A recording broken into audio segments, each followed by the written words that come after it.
design is focused on 3 steps in achieving biosecurity in poultry farms: segregation, which is the prevention steps, sanitation, which involves the maintaining process, and lastly, simulation, which projects how the farm would work in a real setting and how it would affect its surroundings.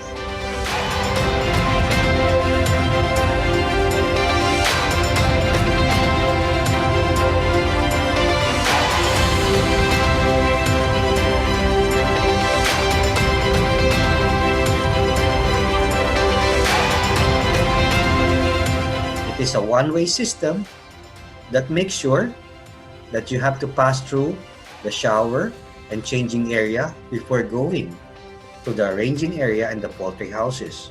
And from there, once that you have harvested the produce, either for meat or eggs, they are processed in this area and sold at the retail store. You have the green zone, you have the yellow zone, and you have the red zones.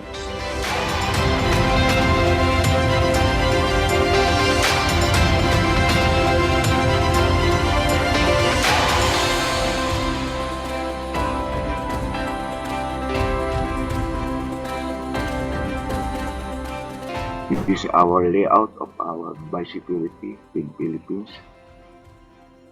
The dirty area, the restricted area, and the clean area, and the materials recovery area. With 1,500 layer house, integrated house, gate 1 for the fish delivery, gate 2 for the animals delivery, and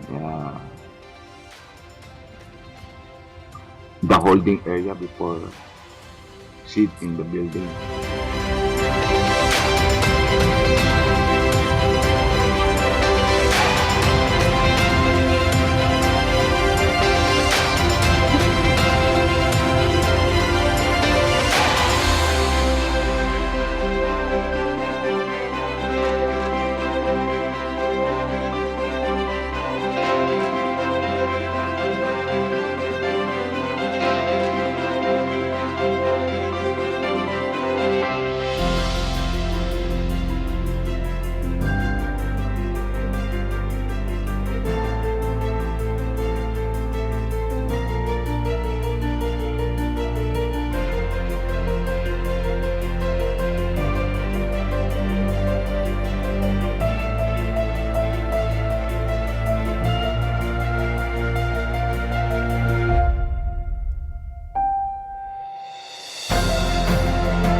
Is have the biosecurity implementation following the FAO concept. First is the red zone or the dirty zone. Second is the yellow zone or the buffer zone. Third one is the green zone or the clean zone.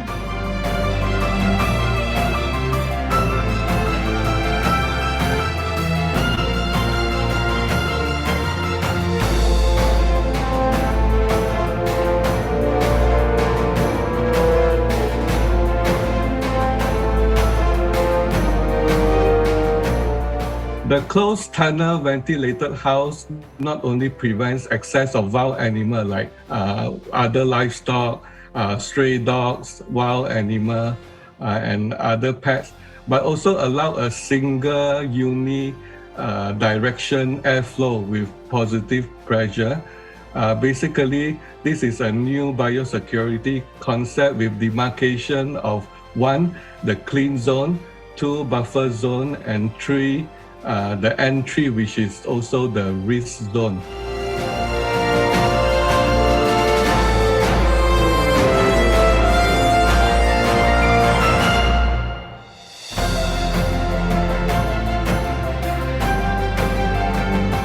Our project is to create a pig farm model of 100 cells. In our model farm, various biosecurity measures against human-associated disease spread are implemented. Locally available material like vegetable glass, combination with sustainable technologies like biogas and biochar, are used to reduce farming costs. without compromising the biosecurity. The farm model is designed to prevent an uncontrolled access.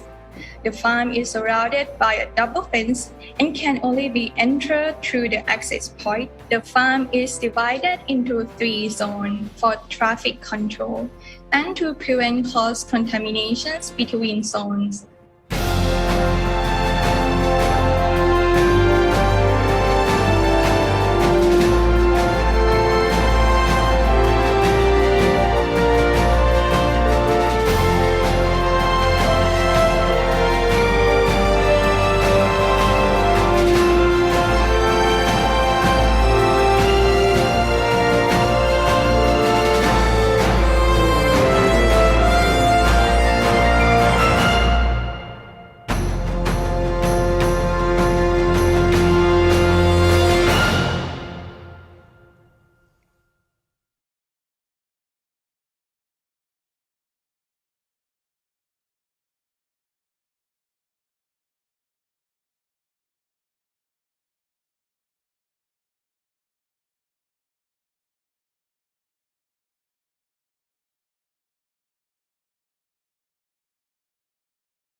Good day, everyone.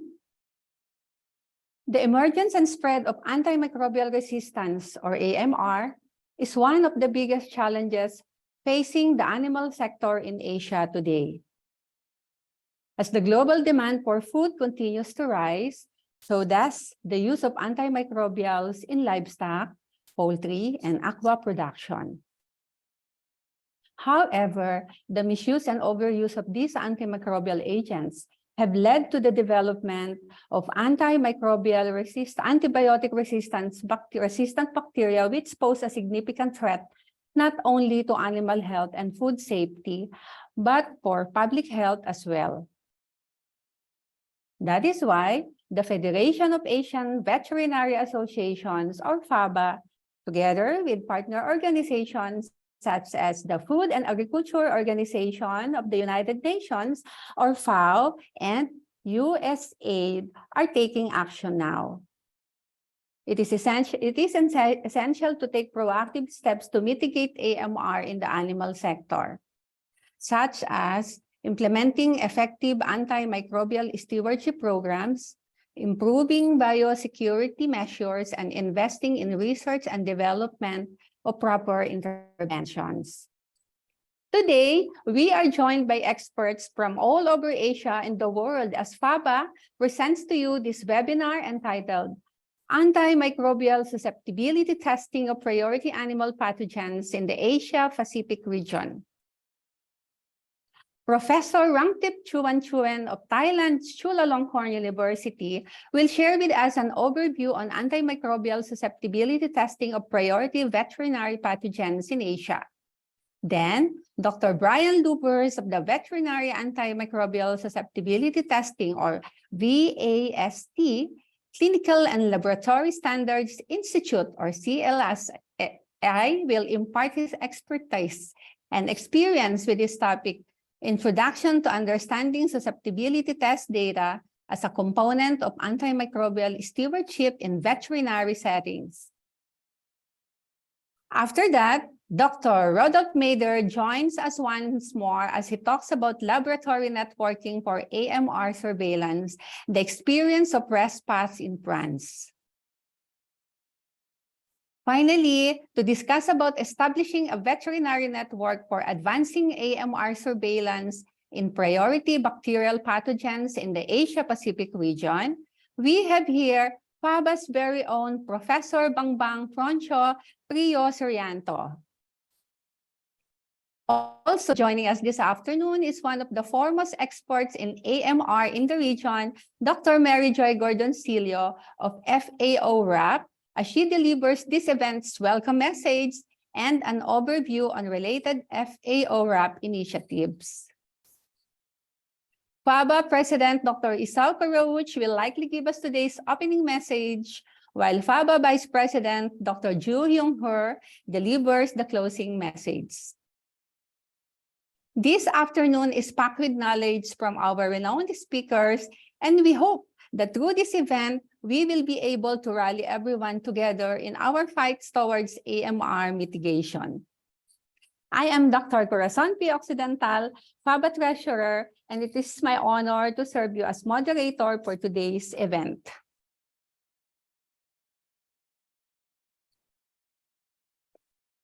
To officially open this afternoon's event, let us all welcome our FABA President, Dr. Isao Karouch, for the opening message. I am Dr. Isao Karouch, the President of FABA.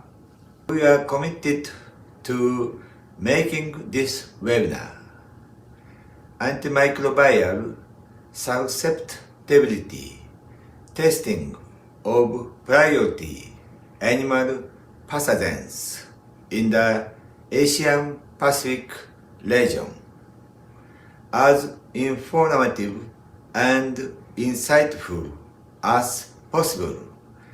It is our mission to contribute to the progress and development of veterinary medicine. And we hope that this webinar will be valuable to you. Thank you for joining us, and we hope you enjoy it. In FABA, we have formulated a strategic plan for the period of 2021 to 2025 to tackle the issue of AMR in the field of veterinary medicine in the Asia-Oceania region. In contribution with FAO, we are working toward solving the problem of AMR with the cooperation of veterinary professionals in this region. This webinar is part of this effort, and we strive to provide more specific information and knowledge to everyone involved in the veterinary field in the Asia-Oceania region. We appreciate your participation in this webinar.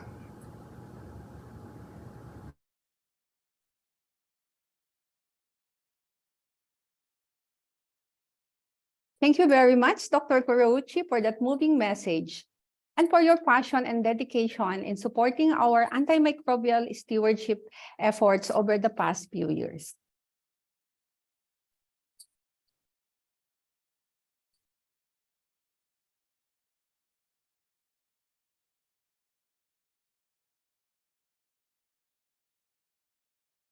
At this point, may we welcome one of the faces of antimicrobial stewardship in the region, no other than Dr. Mary Joy Gordon-Cilio of the FAO RAP, for today's welcome message and overview on related FAO RAP initiatives.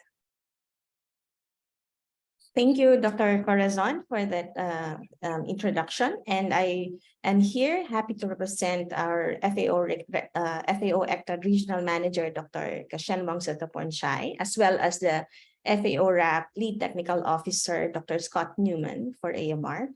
I am Mary Jo Gordon-Cilio. I am the Regional Project Coordinator of USAID, who's been working together with FABA on advancing and rallying veterinarians in the region to support the work on antimicrobial resistance, because we do have a very huge role in addressing its mitigation.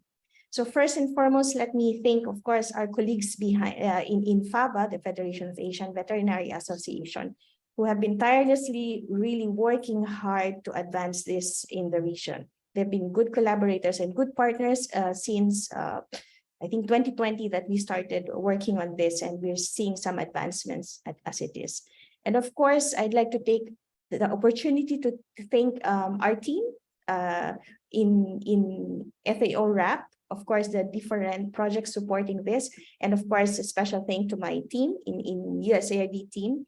And lastly, also, of course, I'd like to thank the USAID for the funding support that we are that's providing, making it possible for us to move this work forward in the region.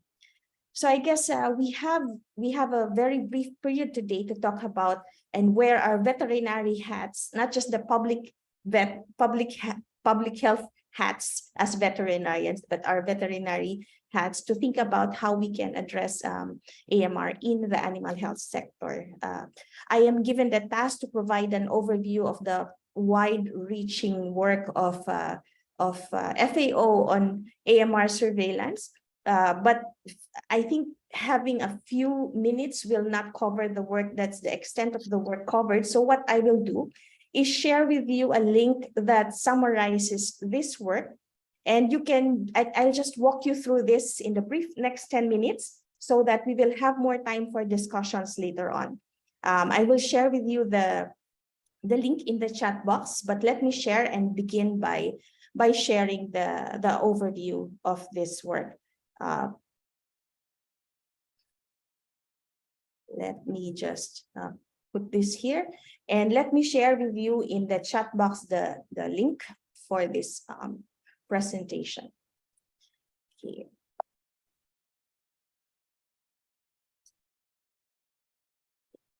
So as you can see, it's a complex and far-reaching work already that started back in, I think, as early as 2015 when we started working with USAID. But the work on surveillance is broad. I would like to start by pointing out that there is the FAO action plan that has 5 pillars. This is all encompassing awareness and engagement, surveillance and research, good practices, responsible use, governance, and resources. These are interrelated pillars that will advance AMR mitigation, not only in food and agriculture, but also, of course, across all sectors. But this particular action plan talks about food and agriculture specifically, how we can support these global efforts.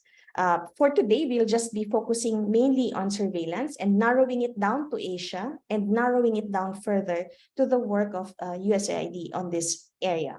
But just before getting to that, I'd like to also explain that in the region, there are several initiatives, several projects that are working hard to support implementing and cascading down the FAO action plan, which is global, into the Asia Pacific region. We have the ROK project that's leading the Codex Text initiative led by Dr. Peter Flanagan. We also have the Fleming Fund initiative led by Dr. Jutamart,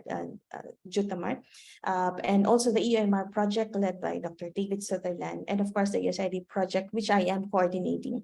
In a way, we are doing this in a strategic manner, how we are working together through having a regional strategy, but still aligned and well connected with the FAO action plan in the region.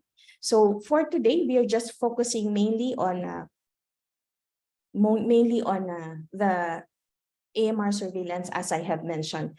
And of course, as also mentioned, we'll be talking about more specifically the work of USAID under this area. The USAID is a long-standing partner for the program in FAO ECTAD, Emergency Center for Transboundary Animal Diseases. And the work of AMR is well aligned with the emergency infectious diseases as well. But what we try to do is align them also with the 5 pillars of work on AMR in this context. So in the end, the end point of all our work is to strengthen animal health systems to reduce the risks of AMR in using a One Health approach. And then maybe moving on to the specific area of our topic today, which is on surveillance and research and how we are doing and what we are doing to implement this in the Asia Pacific region, particularly in the animal health sector. As you are probably aware, the integrated AMR surveillance in the animal, it's combination of different areas of work across different sectors, of course, and across different thematic areas within the system. Particularly for animal health sector, what we did is to break down the areas of work mainly for healthy animals, those that enter the food chain, meaning these are healthy animals that are not supposed to be sick that enter the food chain, which means they are the most, this is where humans are most exposed to. And then we have a second part of work, which is on monitoring and surveillance of bacterial pathogens from diseased livestock and diseased aquatic animals, meaning these are those where our surveillance will be focused more on the disease of bacterial pathogens, which means our intention is to what will work, what treatment will work. So I think this is more for the veterinary needs on how to best treat them. And of course, there's also antimicrobial use and monitoring also in the farm animal environment. For today, we will be focusing on this particular area for bacterial pathogens from diseased livestock. But in general, the work that we're doing, of course, is combined with different areas of work. We use tools tools for AMR surveillance system strengthening. You have tools to access resources and networks, tools for planning and data management, and tools for collaboration, and tools for progressive improvement and sustainability. So what we are trying to work here is how do we make it as a systematic change for us across the region, across the countries, and each and every country in Asia. So the way that we see AMR data, as you can see here, is just like a production process. We have an overarching design that's needed to make how to make this work.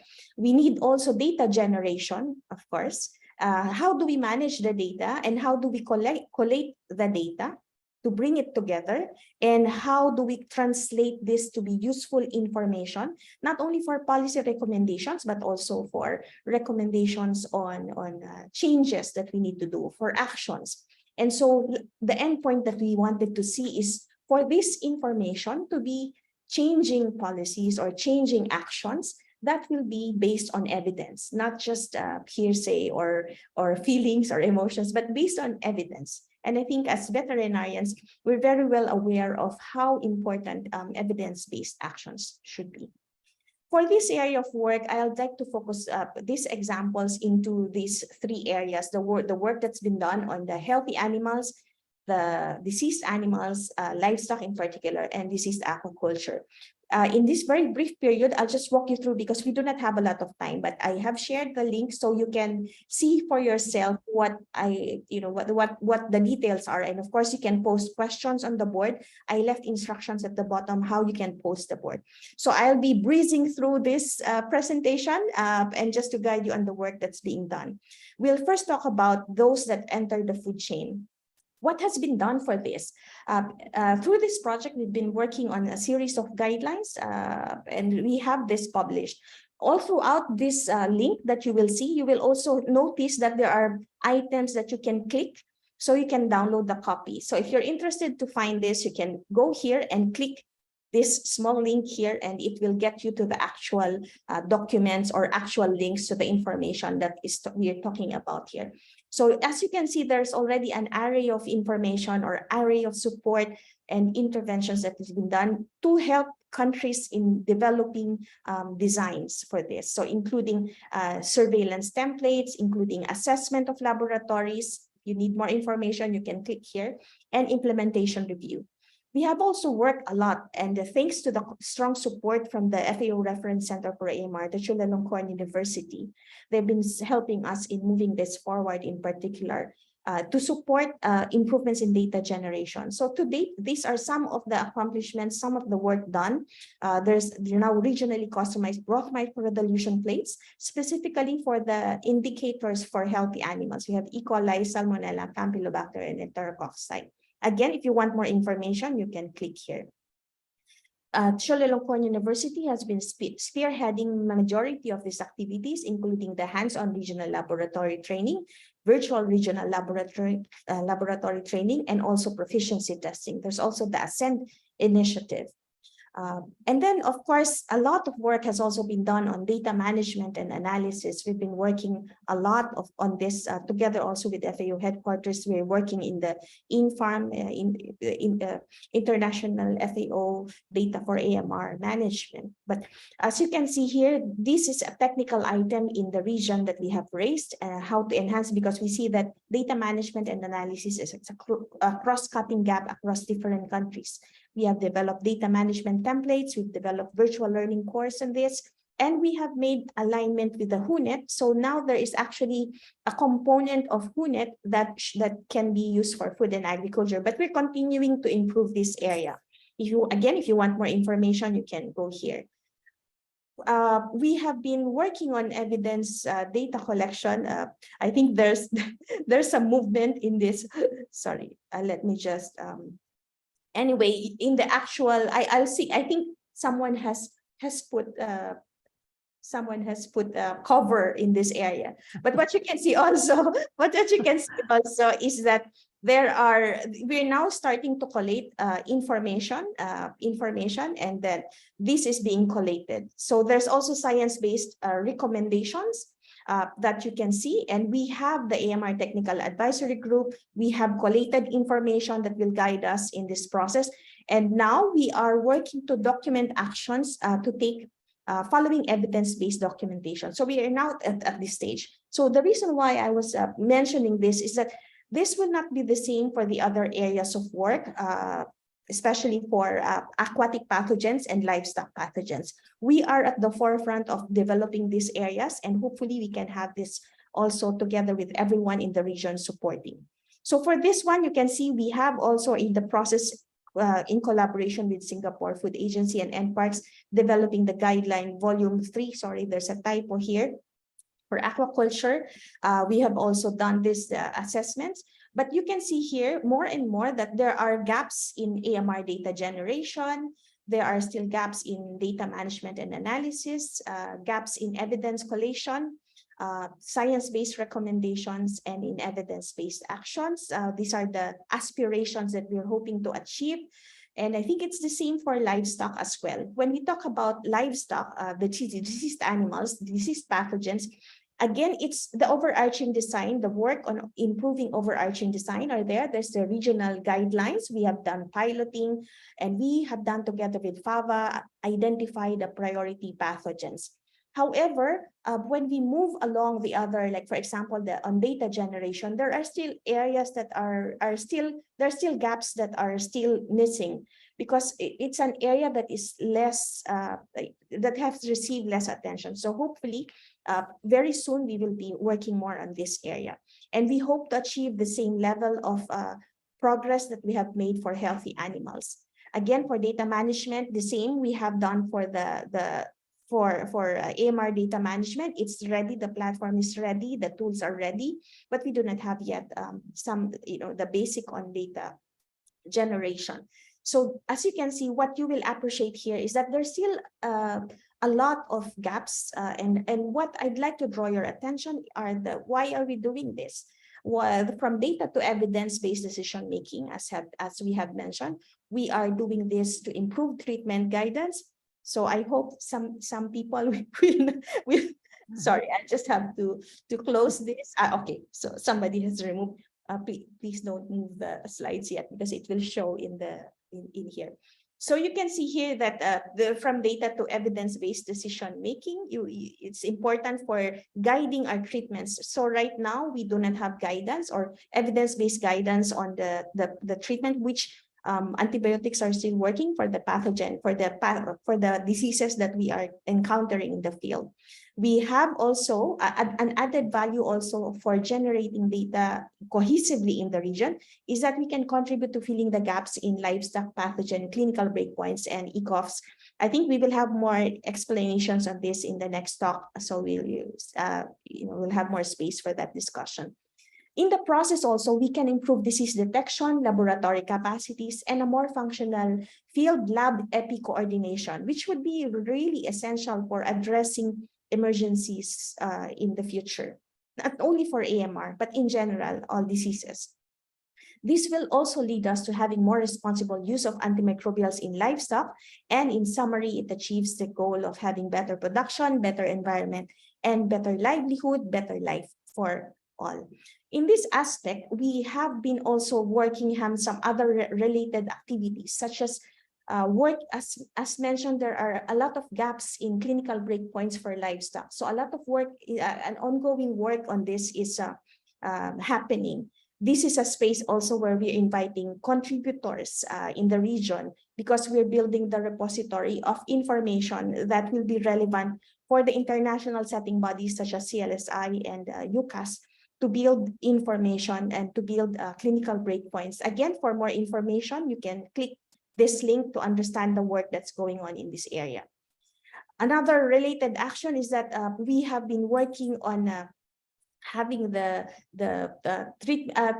community of practice for swine and poultry, community of practice for the development of treatment guidelines for swine and poultry in Southeast Asia. As you can see, this is something that will benefit really for the work that's going to be done in the region, in this area. And just to summarize also, this is wherever you are, if you're a laboratory generating data that's still in the process, just the point of initiation is that let's just start. And for whatever purpose or whatever level of capacity, let's bring together available information, but also set our sights on the target for regional harmonization to have the benefit of having a cohesive work across the region in terms of identifying target population, sampling strategy, what target bacteria we are targeting, the type of data generated, for example, will be very helpful. And then, of course, the panel of antimicrobials would be very useful for this. These are the targets, and these are all contained actually in the regional guideline volume 2, which will soon be published. In summary, I'd also like to point out that this is just part and parcel of a bigger area of work on AMR surveillance under this initiative that we are having. And if you'd like to see more details, you can again click this tiny link here. And to summarize, we can start wherever we are, whatever capacities there are. And I think it's good to set our sights on the target and further improve towards this vision. And I think this will not happen without everyone's contribution. So I think this initiative, this work of having a veterinary network, everyone can contribute, and you'll know further how we can do this in the future. So with that, I'd like to leave the link to you, and we will continue our discussions for the other details. Thank you, everyone. If you have more questions, please do not hesitate to reach out to us. So that's all for now, and over to you, Dr. Thank you very much, Dr. Mary Joy Gordoncillo. We at FABA are thankful of your support, and we are with you 100%, you know that. So let's work hand in hand as we continue this fight towards AMR mitigation. As the elders say, every journey begins with a single step. Before we proceed to our talks this afternoon, may we remind everyone that this event is being live streamed as well on the official Facebook page of the Federation of Asian Veterinary Associations, FABA, with mirror broadcast on FABA Antimicrobial Stewardship in Asia Facebook page. We've come to our first talk of the day. Our first speaker is a veterinary professor and a proud product of Chulalongkorn University. She earned her PhD in microbiology from Colorado State University in the USA. She is currently in charge of the Center of Antimicrobial Resistance Monitoring in Foodborne Pathogens, the Global Infections Network, Southeast Asia and Western Pacific region, the Research Unit in Microbial Food Safety and Antimicrobial Resistance, and the Food and Agriculture Organization of the United Nations Reference Center for Antimicrobial Resistance. Her research has focused on studying molecular epidemiology and mechanisms of AMR in bacteria of veterinary public health importance using One Health approach. He has also actively contributed to the development of strategic actions to control and prevent AMR in Southeast Asian and South Asian countries, with close collaboration with the FAO RAP, including the development of the AMR surveillance program and assessment and building of laboratory capacities, country situational analysis, and development of the guidelines for AMR monitoring, among others. He is part of the Subcommittee for National AMR Surveillance of Thailand and has been involved in several AMR-related programs of the Thai government. To give us an overview on antimicrobial susceptibility testing of priority veterinary pathogens in Asia, please welcome Professor Dr. Rungtip Chuan. Let's give her a warm FABA welcome. Thank you very much, Dr. Corazon. And I would have to say good morning, good afternoon, and good evening to everyone. Okay. First of all, I would like to thank the organizers for inviting me, and let me share my slides. Okay. All right. Okay, so I do believe that everybody see it well. Okay, let me choose my.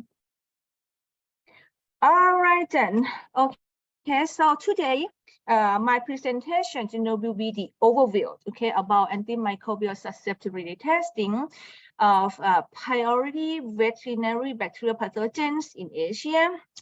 And one of the purposes of these presentations is to support the national AMR surveillance for animal purposes. Let me see. Okay, so one is about animal health purposes. The bacteria pathogens we form sick animals, and also some detail, okay, in this presentation were taken from guideline 2, which is FAO guideline for AMR surveillance in animal bacterial pathogen from disease, livestock, and poultry. I do believe that it is under the process and should be launched sometime soon. Okay, so when we talk about the titles of my talk today, okay, the first important keyword is the priority veterinary bacterial pathogen. Okay, so for this bacterial pathogen and disease, it could be different, from country to another. Okay, and also these should be prioritized based on the livestock profile for the countries. And for this, the species of livestock that are economically significant to the country should be identified. And then the priority for AMR surveillance could be based on the importance of a particular food animal species in the country, or maybe based on the amount of antimicrobials used in particular animal sectors. But also, it should also consider, the bacterial species in the country, okay, which one that require intensive antibiotic use, because antibiotics are only needed for certain infections, okay, caused by bacteria, and some disease, could be better without the antibiotic treatment. So we should focus on those that require intensive antibiotic therapy. And we should also pay more attention to the bacterial disease that requires the use of high priority CIA or clinically important antimicrobials. Asia, okay, let me go back here. For Asia, based on the number of the bacteria, the number of the animals, and also socio-economic importance, pigs and poultry are considered significant livestock species in this region.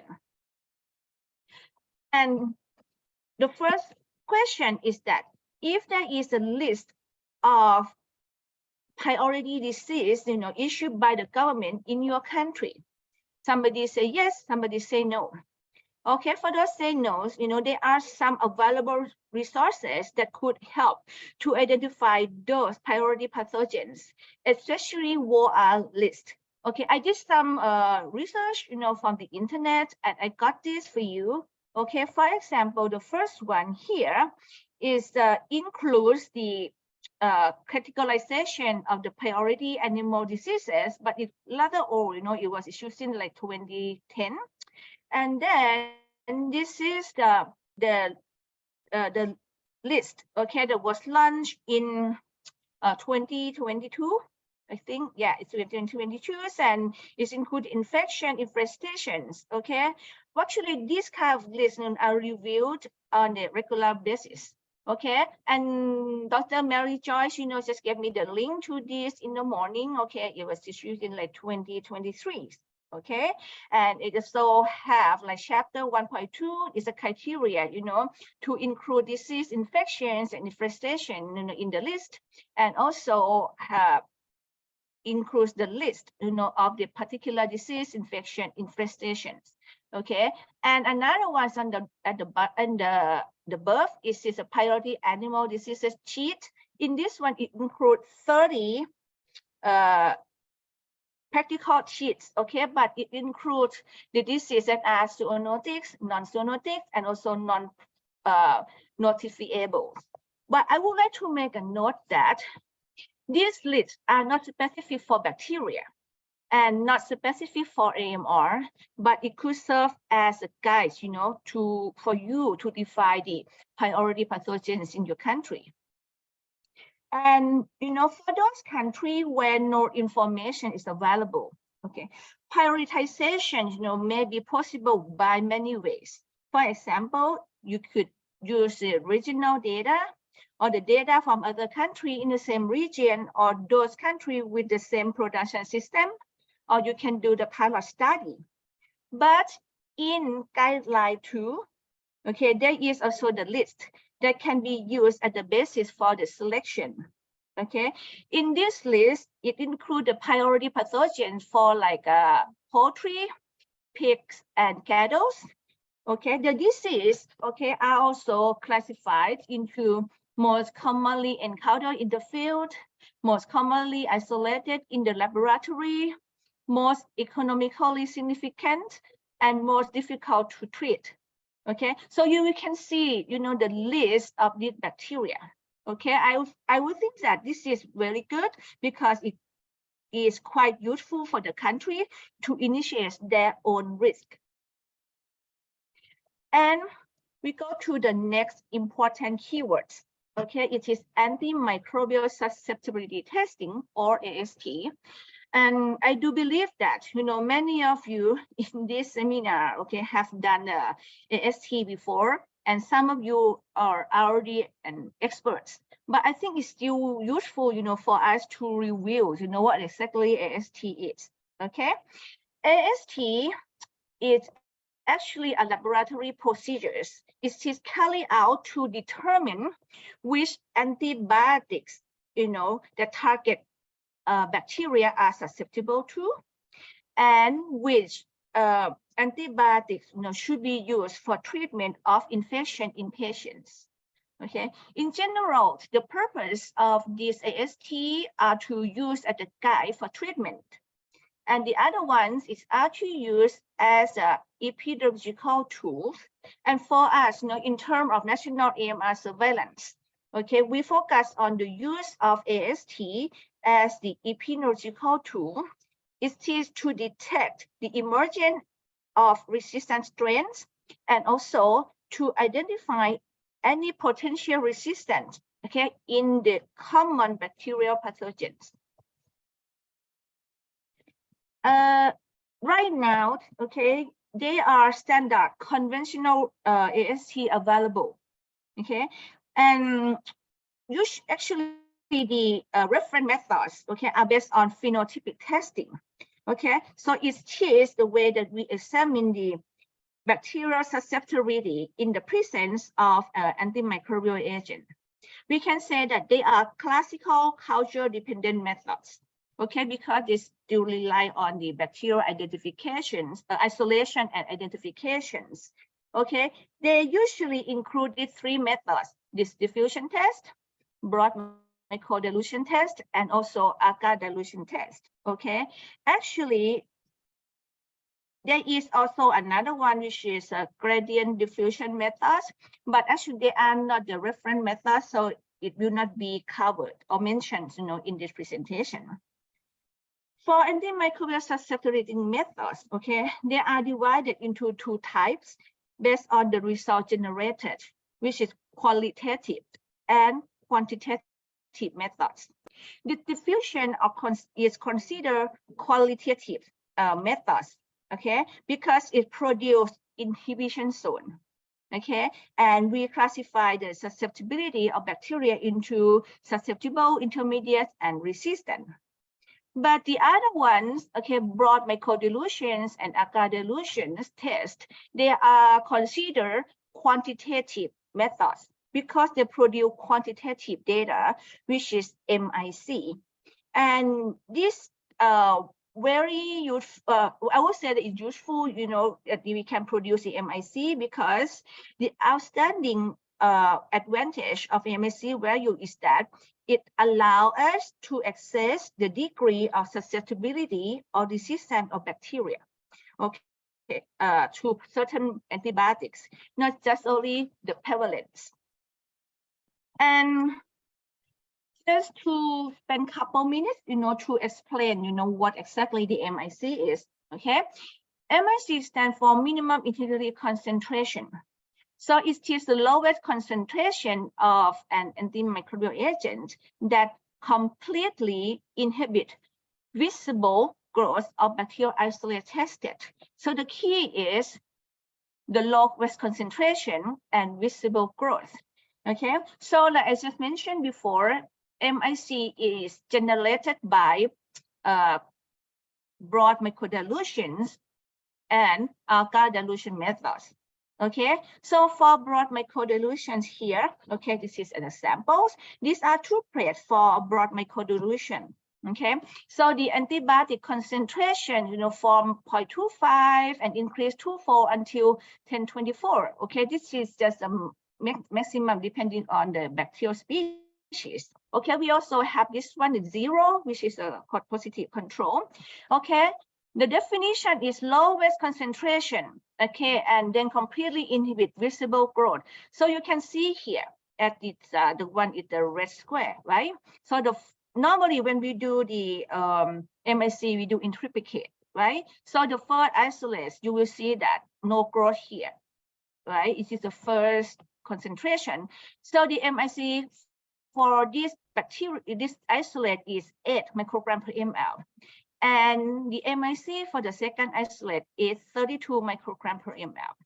Okay, for another method, it is the agar dilution methods. Okay, so in these agar dilution methods, okay, we have the plate, okay, with different concentrations of antibiotics, and this is 0, 6, and so on, until 16 and 32. So look at this isolate. You see that there is still the growth here, but when the concentration is 32, right, there is no growth. So here the MIC of these isolates. So I think now we are on the same page, so we know what the MIC is, right? And the main limitation of this conventional AST is that the results are usually obtained, like after the growth overnight, or maybe like 18 to 24 hours, sometimes up to like 48 hours. Okay, it's time consuming, and also it needs the bacterial identification and isolation too.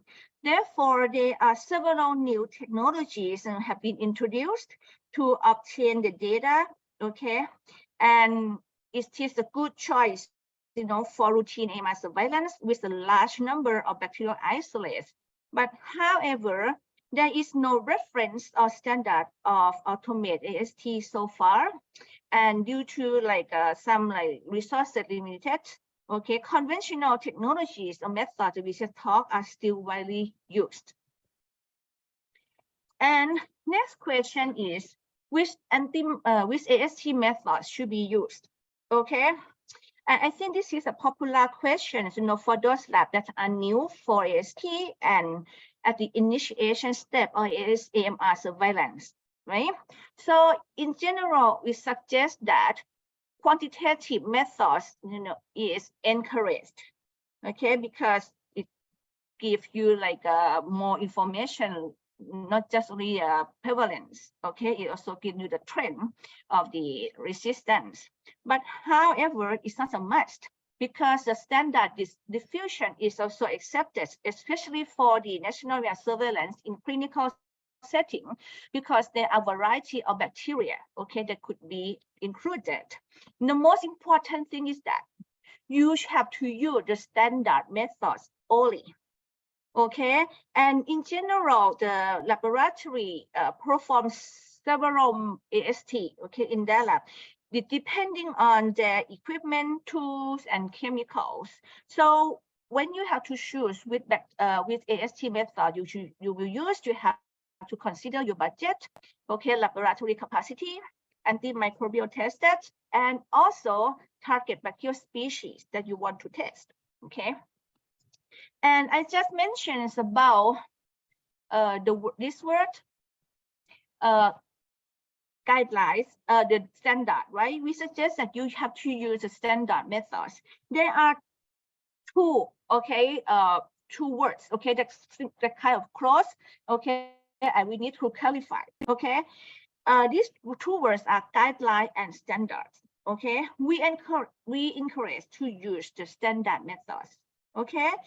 But the other one is guideline. These two words cannot be replaced, okay? Guideline is usually defining the requirement for a general operating practice, procedures, or materials for voluntary use. Okay, it could be modified, okay, to fit the need. But in contrast, standards outline in detail for the necessary conditions for the use of unmodified materials technique. Practice, okay, for simply saying, standard cannot be modified. So therefore, there's some statements like here, we use this standard with some modifications, or susceptibility testing is mainly followed by the recommendation given in the CI document. Okay, these kind of sentences are not acceptable, okay, for the standard. Okay, so if you want to meet the standard, you have to follow our detail in the standard. Okay, and here I have some like comparisons, of these three methods. Okay, advantages and disadvantages. Okay, so I highlight some, important, well, or outstanding criteria. Okay, so I will give you like this PDF versions. Okay, so you can take a look. For the others I cannot mention here. All right, for this diffusion, it's good because it's easy and economical. Okay, and if you use standard method, it could be reproducible too, and you want to add new antibiotics in your partner is easy. But the point is that right now, reliable interpretations, are not available for all. Okay, and also, it's hard sometimes, if you don't use the standard methods, it's very difficult, okay, to get the good results. Okay, but for this for the broad resolution methods, okay, it is reference test methods. Okay, it's more standardized and reproducible than distributions, and the point right now, they are commercial automate machines, available for this technique. But however, it's more expensive, okay, and less flexible. Okay, another one is agar dilution methods. Okay, this one is good in terms of extending the antimicrobial concentration range, and is also recommended for some fastidious bacteria. Okay, like the broad and narrow. But the point, the weak, I would say the advantages are they are labor intensive, okay, and you require substantial like economic and technical resources, and because you have to use a lot of plates, so it's kind of like laborious. Okay, so for this could be the information, for you to make decisions, what AST methods you will use for your laboratories. And next, okay, what AST method should be used? Actually, there are many bacterial pathogens, in animals. Okay, and some of them use the same techniques, but some of them use different one. So it is impossible that we mention all techniques or all priority pathogens in these presentations. So I suggest you to study some standard methods, right? Like a CLSI standard protocol. Okay. For example, like CLSI VET01, okay, is it for bacterial isolates, okay, from animals, okay, and also VET08. These SOS contain supplement information that are most current for antibiotic selection, interpretation, and QC that's used, in VET01. Okay, the additional one is VET09. I think this is kind of new. Okay, it's the first edition. Okay, it's for understanding susceptibility test data as a component of antimicrobial stewardship in veterinary settings. Okay, it provides information needed to understand and obtain the finding of antimicrobial susceptibility test. Okay, for example, like a example culture, susceptibility report, animal species specific guidance. Okay, how we can apply those for interpretation of the AST results. So you can, look for this, to be your reference. And of course, I am not CLSI representative, but this is what I'm familiar with. And I also, another standard organization like VetCast, which is part of UCAST. So you can, take a look, okay, to be the reference for your AST. But I can put some points, for consideration, okay? And it's just what you to keep in mind, before making decision of AST to use, okay? Like diffusion is not suitable for all antimicrobials. It's not good for high molecular weight compounds like polymyxin, the well-known is colistin. So we should not use diffusion for those kind of antibiotics, okay? Clinical breakpoints are not available for all bacterial species. Okay, so we have to find a way, how we solve this issue. And all this, I think, is also mentioned in guideline 2. Okay, so there is the way for it. Like you can use the clinical breakpoints, from the bacteria in the same family. Okay, so this, could be found in more detail in guideline 2. Okay, and also standard AST method is not available for all bacterial species. Okay, like for example, mycoplasma. So you may have to use the information, from the publication. Okay, and also it's not advised to test susceptibility to antimicrobial which a bacterial species is already intrinsically resistant. Okay, so because it's already resistant, so it is not useful, for us to test the intrinsic resistance. It's not like it born to be like that. So it's not good to do the test and guide the doctors, for this AST results. And the next question is, which interpretive criteria should be used? Okay, so I think the answer is depend on the purpose of your AMR testing. Okay, right now there are 2 different types of interpretive criteria available. Okay, the first one is clinical breakpoints or CBCs. No, not CBCs, CBPs. Okay, and the other one is epidemiological cutoff values or ECOV.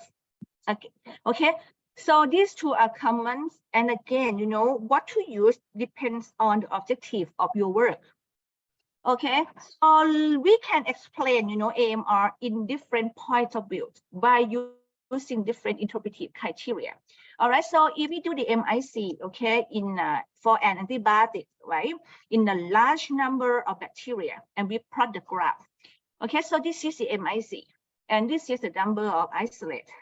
We can see that the bacteria, are divided into 2 big groups, okay? The one with low MIC and the one with high MIC, and one is a more population here. Okay, for clinical perspective, okay, we use clinical breakpoints. okay? And we define bacteria into susceptible, intermediate, and resistant, okay? So in this case, bacteria that are or AMR bacteria, okay, is the status that and bacteria are not susceptible to the antibiotics that they used to be susceptible before.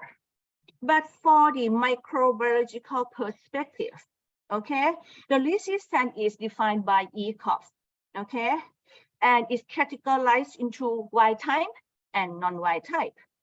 Okay, so this link with the acquisitions of resistant genes, mutation, or some others, resistant mechanism. Okay, but once we put them together, what we can see, right? We can see that these two, okay, these two types of the resistant, okay, cannot be exchanged, or it's not like cannot be replaced by each other, right? And those wild type are not necessary to be all susceptible, okay, even though most of them are susceptible, okay? And non-wild type may not be always resistant, even though most of them are resistant. So in this case, we can see the difference, right? So for the clinical resistance, it should be for clinical setting. And for microbial resistance, which defined by the ECOG, should be for AMR surveillance, okay? And I also have this table, to compare clinical breakpoint and ECOG closely, right? Here for the clinical breakpoint, they are for treatment purposes. Okay, it is clinically relevant. It's from or it based on the pharmacokinetic, pharmacodynamic. Okay, and it could be changed in the future if the information change. But for ECOG here, okay, ECOG is for detecting the change of susceptibility, okay, in a bacterial population. It is epidemiologically relevant, okay. It is from the MIC distribution, and then is divide or categorize bacteria to be wild type or non-wild type, and we expect that there should not be the change in the future, okay. So come back to these questions again. Which interpretive criteria should be used? Like I just mentioned, it depends on the purpose of your AST, right? If you use the AST data for recommendations of clinical therapy, okay, the interpretation should be CBP or clinical breakpoint. And data for AMR surveillance, it should be ECOG.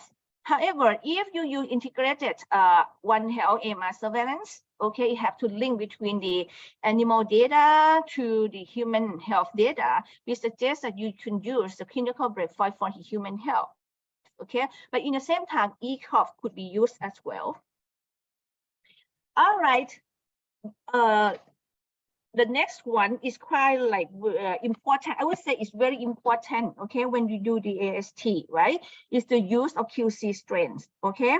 These QC strains are the fully characterized isolate with no susceptibility. They allow the laboratory to evaluate the test protocol, okay, reagents, viability of the bacterial tested, and also the performance of the laboratory staff. Okay, so these QC have to be included, okay, all the time, or maybe routinely, okay? And if you don't have like the QC strains or the QC results, is out of range, it will invalidate the AST results. So you just always include the QC strains, okay, and read the QC results first. And I would like to make a note that, okay, for those who use automated AST system, each device has its own QC procedures. So you have to follow their recommendation. But keep in mind that commercial susceptibility testing or the automated system right now are not addressed in CLI standard or any standard. So you have to keep this in mind. And the last one, okay, this is my very last slide, right? But it's very important, okay? It is encouraged that the lab should participate in external quality assessment or proficiency testing program. So it's EQA and PT program, okay? This is important because this is another way to validate the quality of the test results. And I do know that many people have the questions, what the EQA is, right? So I got it from the WHO sheet, okay? EQA is a system, okay, for evaluating laboratories' performance using external agency or facility. So it's allow comparisons of performance and the results among different test sites or different test laboratories, okay? And usually it can be done by three main ways: proficiency testing, rechecking or reassessing samples, and also on-site evaluation if proficiency testing and rechecking and retesting cannot be done. But another one is PT or proficiency testing. Okay, the word EQA and PT are usually interchangeably, so you can use to replace it, in sometimes. Okay, so for PT, actually it is the system, okay, that PT providers send the test isolates to the laboratories, right? And the laboratory and test the samples, analyze and submit their results to the PT providers. And then the results will be evaluated and analyzed and make the report and submit back, to the laboratory. All right, so this is how the lab will know their performance, okay? And it suggests that the laboratory should participate in EQA or PT program at least once a year. All right, so this is my really last slide, okay? It's the take-home messages, okay? When you have to identify the priority veterinary bacterial pathogen for AMR, okay, so you have to work on that for your countries or for the regional purposes. I would like to emphasize that, okay, for the AST, you must use the standardized and harmonized AST, okay? This is just because you want to produce the data that could be directly comparable. All right, so use the standard methods, okay, for your AST. All right, thank you very much. Thank you very much, Professor Rongtip Chuan, for opening our talks with that very detailed presentation. I may say, wow. We will have you back again later to answer our attendees' questions during the open forum. To those who have questions regarding our talks, may we ask you to hold on to them for a bit, as our resource speakers will be answering those in the Q&A segment later in the program. For our next talk of the afternoon, we'll have here a well-renowned resource speaker. He earned his Bachelor of General Studies from the University of Kansas and finished his Doctor of Veterinary Medicine and PhD at the Kansas State University, where he is now teaching. Currently, he handles classes on clinical pharmacology and food animal medicine for third-year students, pharmacology for second-year students, and diagnostic medicine, clinical microbiology for fourth-year students. His expertise focuses on veterinary antimicrobial stewardship and therapy, antimicrobial resistance, and on the application of antimicrobial susceptibility testing in food animals, very fitting to our topic today. To talk about introduction to understanding susceptibility test data as a component of antimicrobial stewardship in veterinary settings, it is my honor to welcome Dr. Brian Dupers, Associate Professor at the Kansas State University's College of Veterinary Medicine.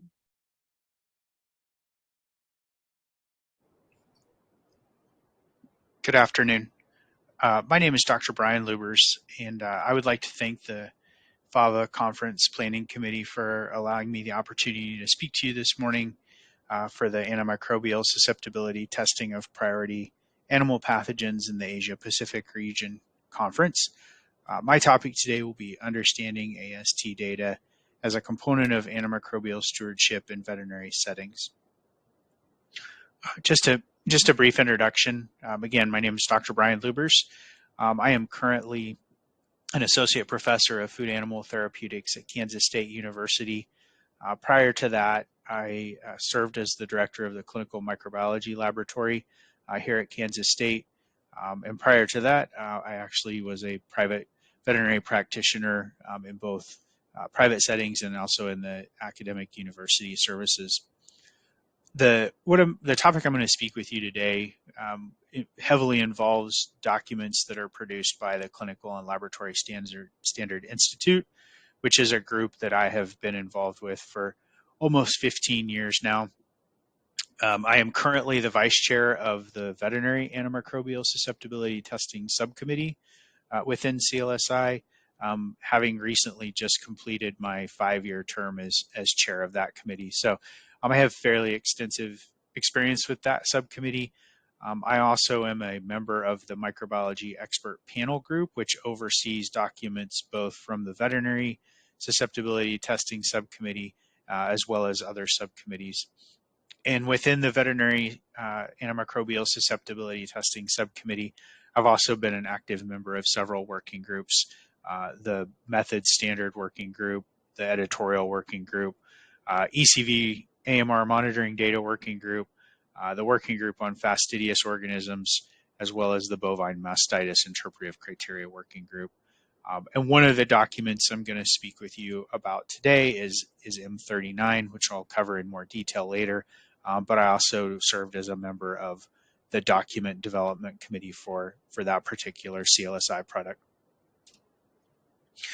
I want to start with just a brief overview of what CLSI is. So CLSI is the Clinical and Laboratory Standards Institute. It is an international non-for-profit organization that consists of member volunteers. And our primary goal is to foster excellence in laboratory medicine. The CLSI is organized slightly differently from other standard setting bodies. We actually have representation from 3 primary constituencies, and that would serve as members of the professions. So typically those are our volunteer members representing academia. And then CLSI also has industry representatives. So our industry representatives would be members that are associated with either a pharmaceutical company or a diagnostic equipment company. And then we have representation from our government constituencies. And CLSI operates through a consensus-driven process where each voting member of the particular subcommittee would get a single vote. And we work on a majority rule for voting process. So the primary mission of the Veterinary Antimicrobial Susceptibility Testing Subcommittee, or the VAST, is really to develop standardized test methods for antimicrobial susceptibility testing, oversee quality control testing, and then really the primary goal is obviously to develop breakpoints. So that is our primary mission, and most of the documents that we have developed over the past 30 years really focus on some aspect of those 3 steps, whether that's the method development and testing or the actual breakpoint development and how those results are applied. More recently, we have really stepped out and focused on that clinical aspect of antimicrobial susceptibility testing, which is how those results are interpreted and applied. We don't make treatment recommendations. That is not within the scope of what our subcommittee does. But we've really tried to provide more guidance on how to use those test results and also provide some guidance on how to use cumulative susceptibility testing data to make clinical decisions. And so the first 3 steps of this process really focus on what happens in the lab. And for the majority of the history of the VAST, we have really focused on the laboratory client for our products.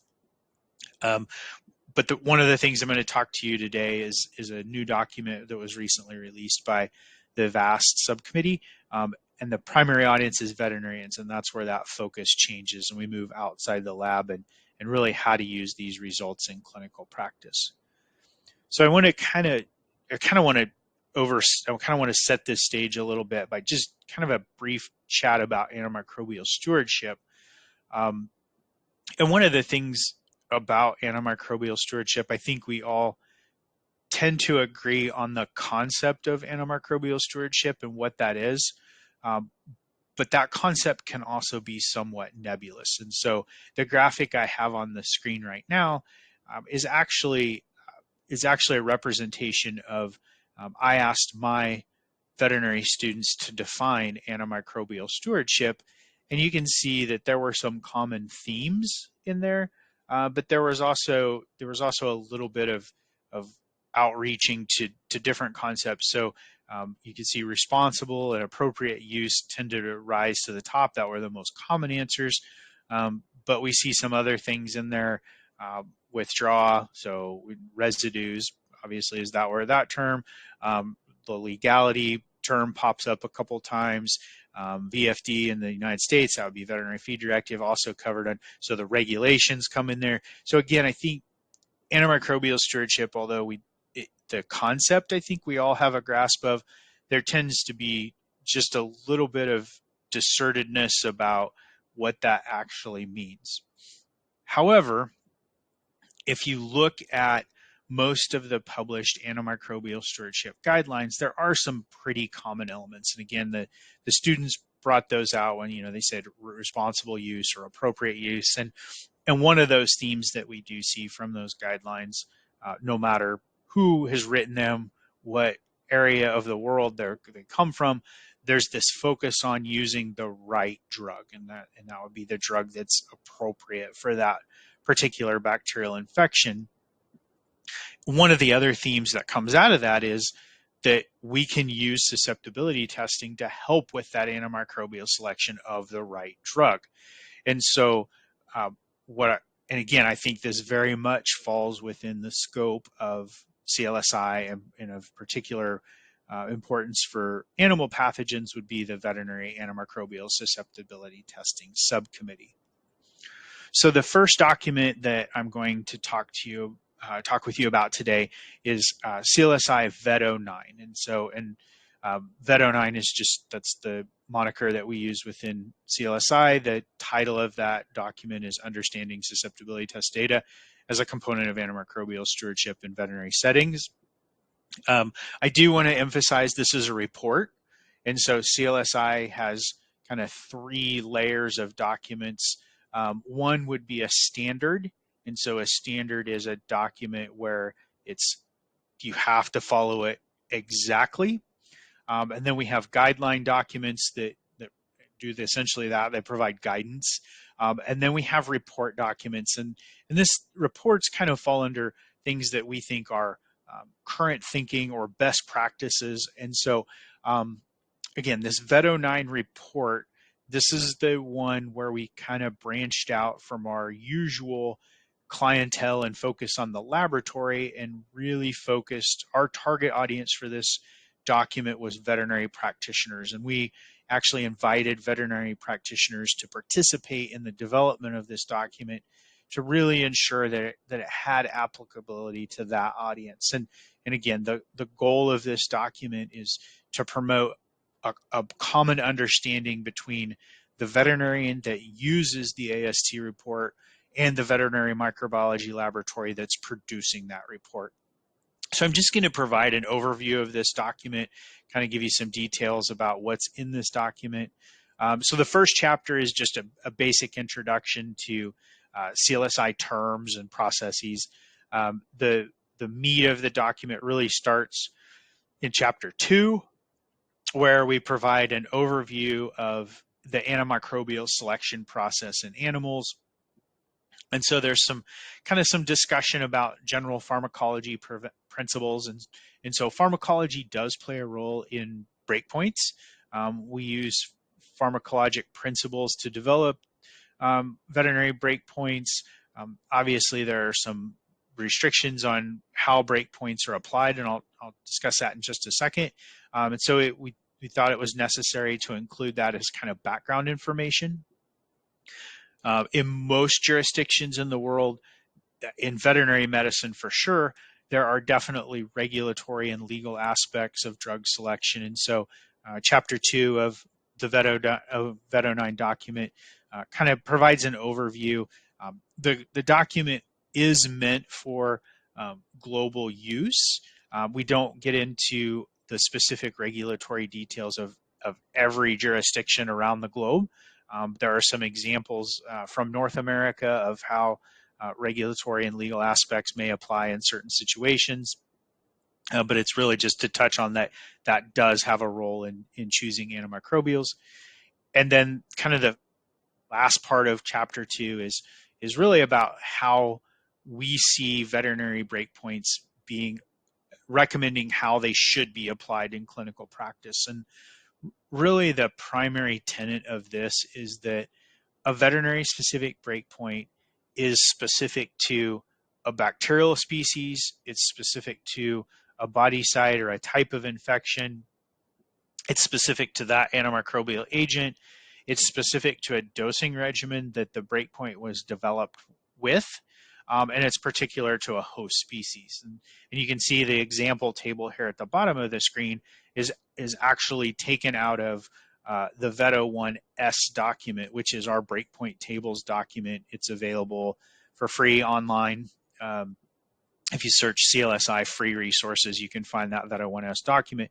But you can see within that table, there are either the table is specific to the bacterial species, or within that table, there are columns for all of those other criteria. And so really the main point is that if you're using a veterinary specific breakpoint, it applies to all of those conditions. And if you change those, that breakpoint may or may not apply. And that's kind of what the rest of Vet09 discusses, is what to do in a situation where you don't have that specific breakpoint. And you can see even in this short example table, you can see that there are different breakpoints for skin and soft tissues versus urinary tract infections for amoxicillin in dogs, where E. coli is the primary bacterial pathogen. So as an example, and again, the later chapters will discuss kind of how to extrapolate things when you don't have that veterinary specific breakpoint. So I'll discuss that here in just a second. Chapter 3 in the Vet09, again, we're trying to promote that common understanding between the lab and the clinician. And so the goal isn't to turn clinicians into laboratorians, but it's really to help kind of understand what happens behind the scenes in the laboratory for those that aren't familiar with that. And so Chapter 3 covers kind of the steps in the pre-analytical phase of diagnostic testing. So that's a lot about sample collection, how it's submitted. The second part is the analytical phase. And again, so that's what happens in the laboratory. And then the post-analytical phase, and that's basically the reporting and the interpretation, the application of that. And really the main point is, I've circled antimicrobial agent is selected by the veterinarian, but all of that information and that last step is dependent on everything that happens prior. And so really highlighting the importance of proper sample collection and handling, proper test methodologies in the laboratory.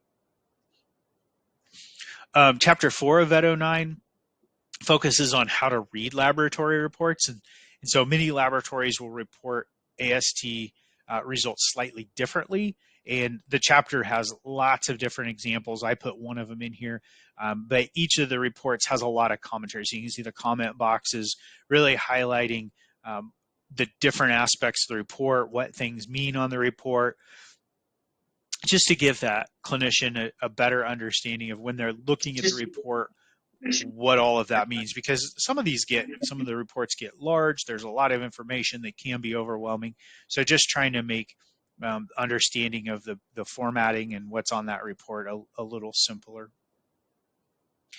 And then again, as I said earlier, the rest of the document is really focused on what to do, how to apply breakpoints, and if you don't have a breakpoint that's specific to that clinical situation, how you should approach that. And it's not specific, again, it's not medical recommendations, but it's kind of some overarching principles about how to kind of progress through to get more utility out of that AST report. And you can see the chapters are outlined, they're in a species specific manner. So, I discuss dogs, cats, horses, cattle, swine, and then the last chapter is devoted to fish and aquatic species. And within each of those chapters, there's some more information, some more explanation of the dosing regimens that were used to develop the breakpoints specific to those drugs. And you can see part of that table is also what body sites or types of infections those breakpoints would apply to.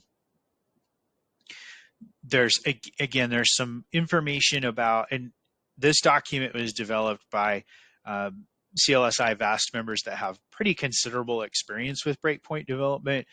And really, this is kind of our expert opinion on if you don't have a specific breakpoint for that species, what should you do next, or how should you approach that?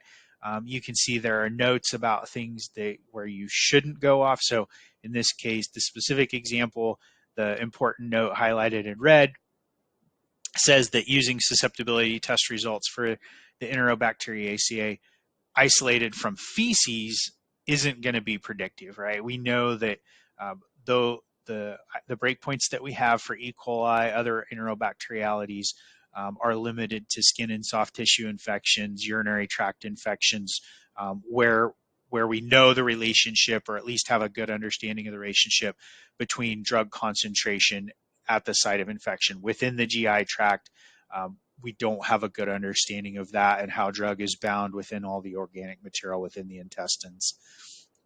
You can see there's another example, and there's more than just what I've highlighted. What's on the screen is just kind of to show you an example of what's in the document. And then within those chapters, there's also some discussion about if we don't have any veterinary breakpoints that we could apply to a given drug or clinical situation, there's some discussion about, can we apply human breakpoints, and how should we go about that, or how should we not go about that? And so you can see here's some examples. So for azithromycin, we have human breakpoints. And the example here is we shouldn't extrapolate azithromycin to other macrolides, mostly because azithromycin is more active. So we might get an azithromycin susceptible result where for the other macrolides, if they weren't tested, there was no breakpoint.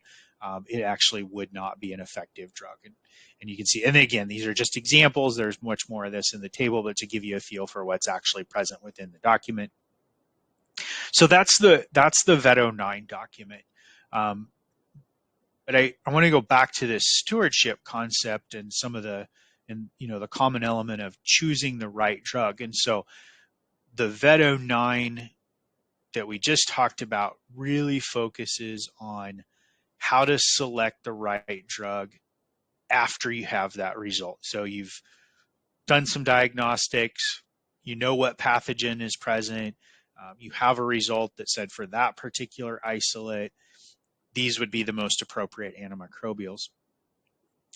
But clinicians oftentimes are making antimicrobial selections empirically, right? And so we're making decisions about antimicrobials before we have that information, or while we're waiting for the laboratory to process those test results. And so the other way that we use AST data to select the most appropriate antimicrobial is to use cumulative data from past cases. And so CLSI also has a document, and I mentioned this earlier, that M39. So this is actually, historically, this has been a human document, and the document is titled The Analysis and Presentation of Cumulative AST Data. And the most recent edition is now the 5th edition. It was revised last year. And within that revision, there was addition of a veterinary specific chapter. So there are some unique things, unique situations that happen in veterinary medicine where we can't really follow the human guidelines. But again, and this is a guideline, so it's a little more suggestive about how you should do this. It's not a standard. Doesn't mean you have to follow it exactly, but I think the recommendations in this document are very good if you're in a situation where you're either developing the cumulative AST data, or if you're a clinician and you have access to that cumulative data. We also call that an antibiogram. You have that and you're interpreting it. I think there are some good advice within this document about how to best use that data.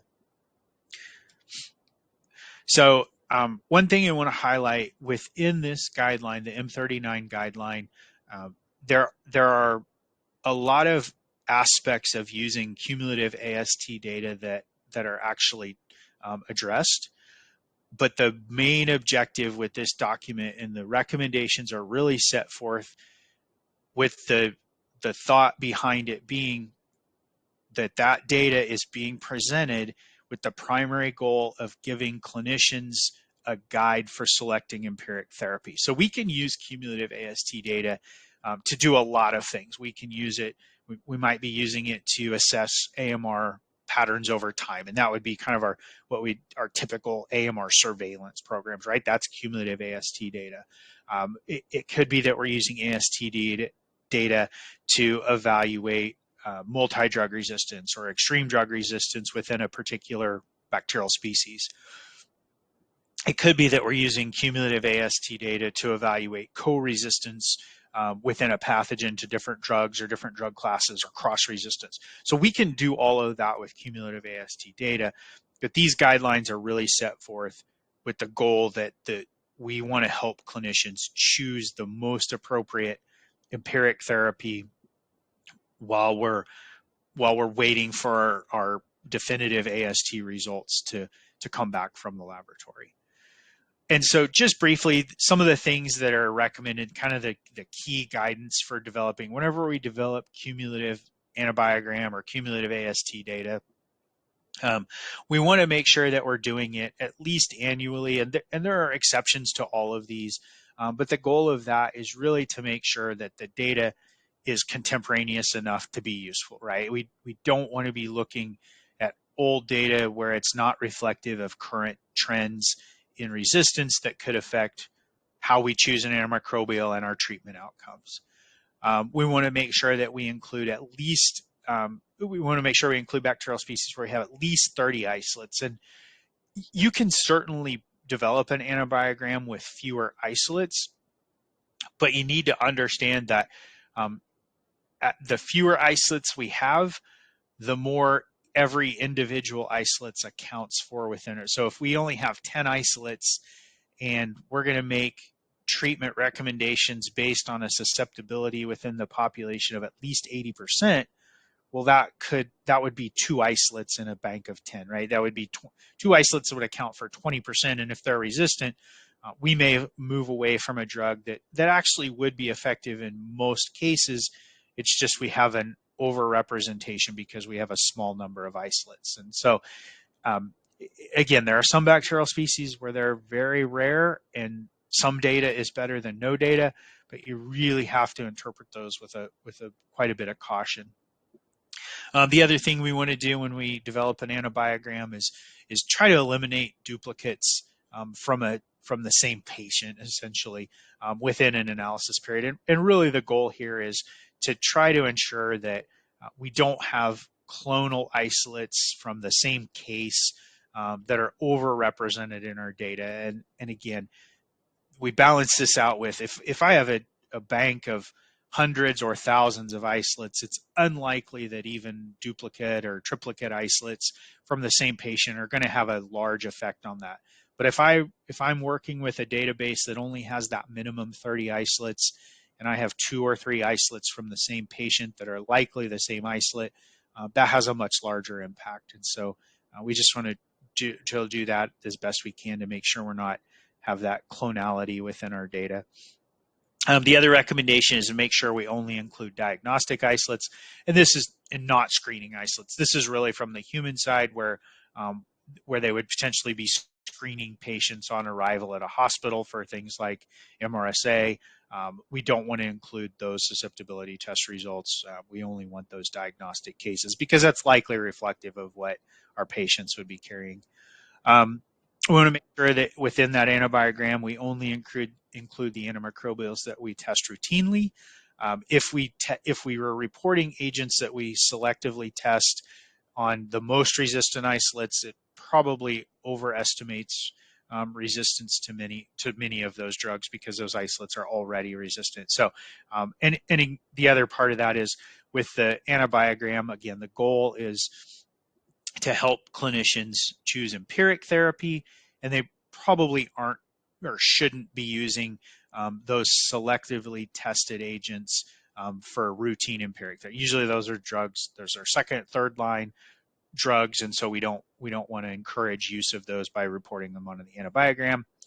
And then the last kind of key guidance is that we report the percent susceptible and not, we don't include the percent R within that because again, our goal is to help the clinician make decisions about appropriate empiric therapy. And so if we lump those intermediate where we may have to increase the dose or they may be less susceptible, it underestimates or overestimates the utility of our antimicrobials. From a clinical aspect, and again, I'm assuming most of you are veterinary practitioners, really the things to think about are when you look at an antibiogram, there needs to be some data transparency from the lab. So as the clinician, you really have to understand what population of patients that antibiogram was developed from. And so I'll give you an example.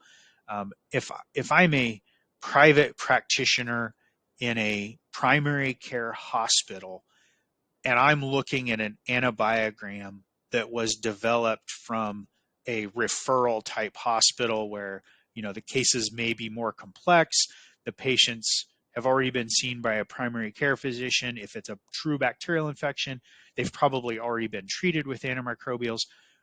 I'm not sure how reflective that antibiogram will be as far as the percent resistance in the population of patients that I see every day. So I think it has some usefulness, but I would interpret that very cautiously.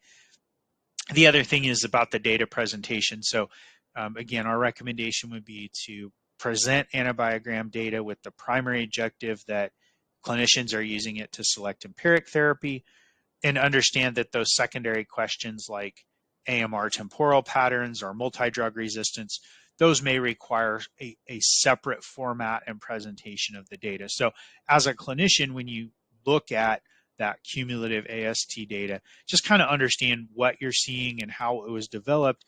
And if you have different questions about, like I said, about multi-drug resistance, for example, I would contact whoever developed that and ask them either to share the anonymous raw data with you or see if they wouldn't be willing to format that in a different presentation that would be useful for you. And we do that oftentimes with our laboratory if clinicians have very specific questions.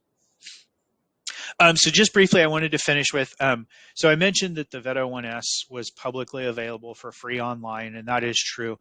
Both the documents that I discussed today, the Vet09 and the M39 document, they have to be purchased from CLSI. I would say if you are interested in the Vet09 document, it is currently being revised. I expect that it will be published later this year, at the very latest, probably early 2024. So if you're interested in that document, there's quite a bit of new addition to that. I would actually hold off for a little bit and encourage you to purchase the second version, which will be published soon. And with that, I want to say thank you to FAVA for inviting me to participate in the conference. I apologize that I couldn't attend in person or live at least. So I hope this information was useful for you. But if you have any questions, please don't hesitate to contact me. Email is by far the best way to reach me. That's my email address on the screen. Again, I thank you for your attention and thank you for allowing me to participate. Thank you very much, Dr. Dubers, for selflessly sharing your thoughts about your topic to all of us.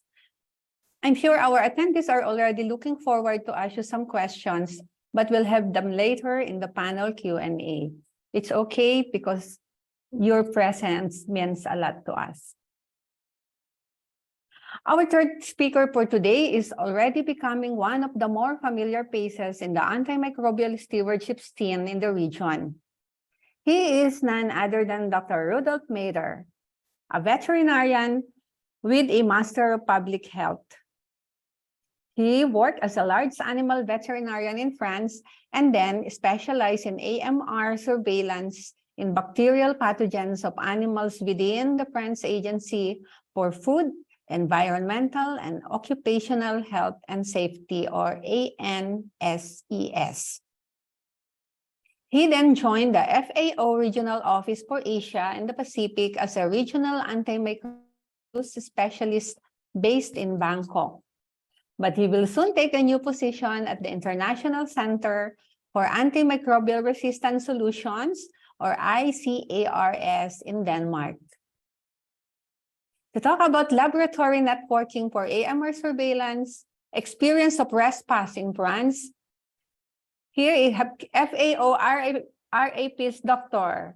Rudolf Mader on the spotlight. Welcome, Doctor. Hello, Dr. Cora. Thanks a lot for this introduction. I'm going to share my screen and please let me know if it's displaying properly.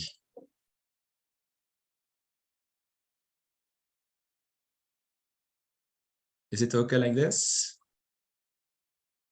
Yes, doctor, it's clear. Okay, thank you very much.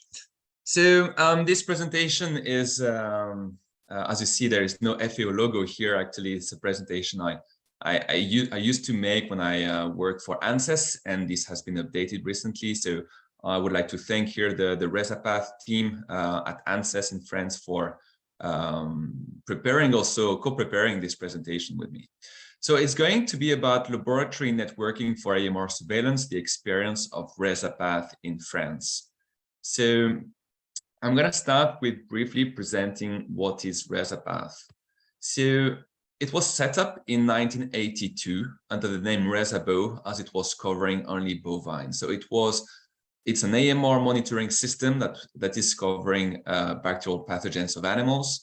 And it started with bovines only and then expanded over time to cover pigs, poultry, and then any animal species. So I think it's the oldest one, as far as I know, that was created. And it's now a network of 101 public and private volunteer laboratories. So they are not paid, they voluntarily contribute to the monitoring system. Here you find a map of, each dot is a lab, and the green ones are actually the ones that there's a bunch of 30 different labs that have just recently joined.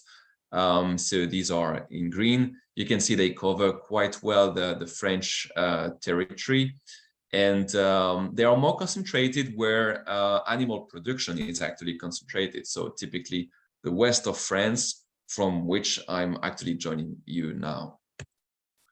And this is a network that is coordinated by ANSES, as Dr. Cora explained. This is, to make it short, the French Agency for Food Safety.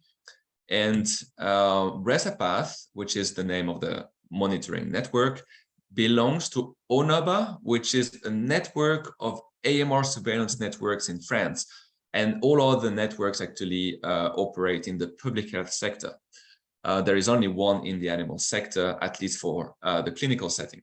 But ONABA is a platform where data can be shared between the public health and veterinary health sectors. So how does it work? What type of surveillance is being done by RESAPATH? So it's covering field samples from diseased animals sent by veterinarians in their routine activity.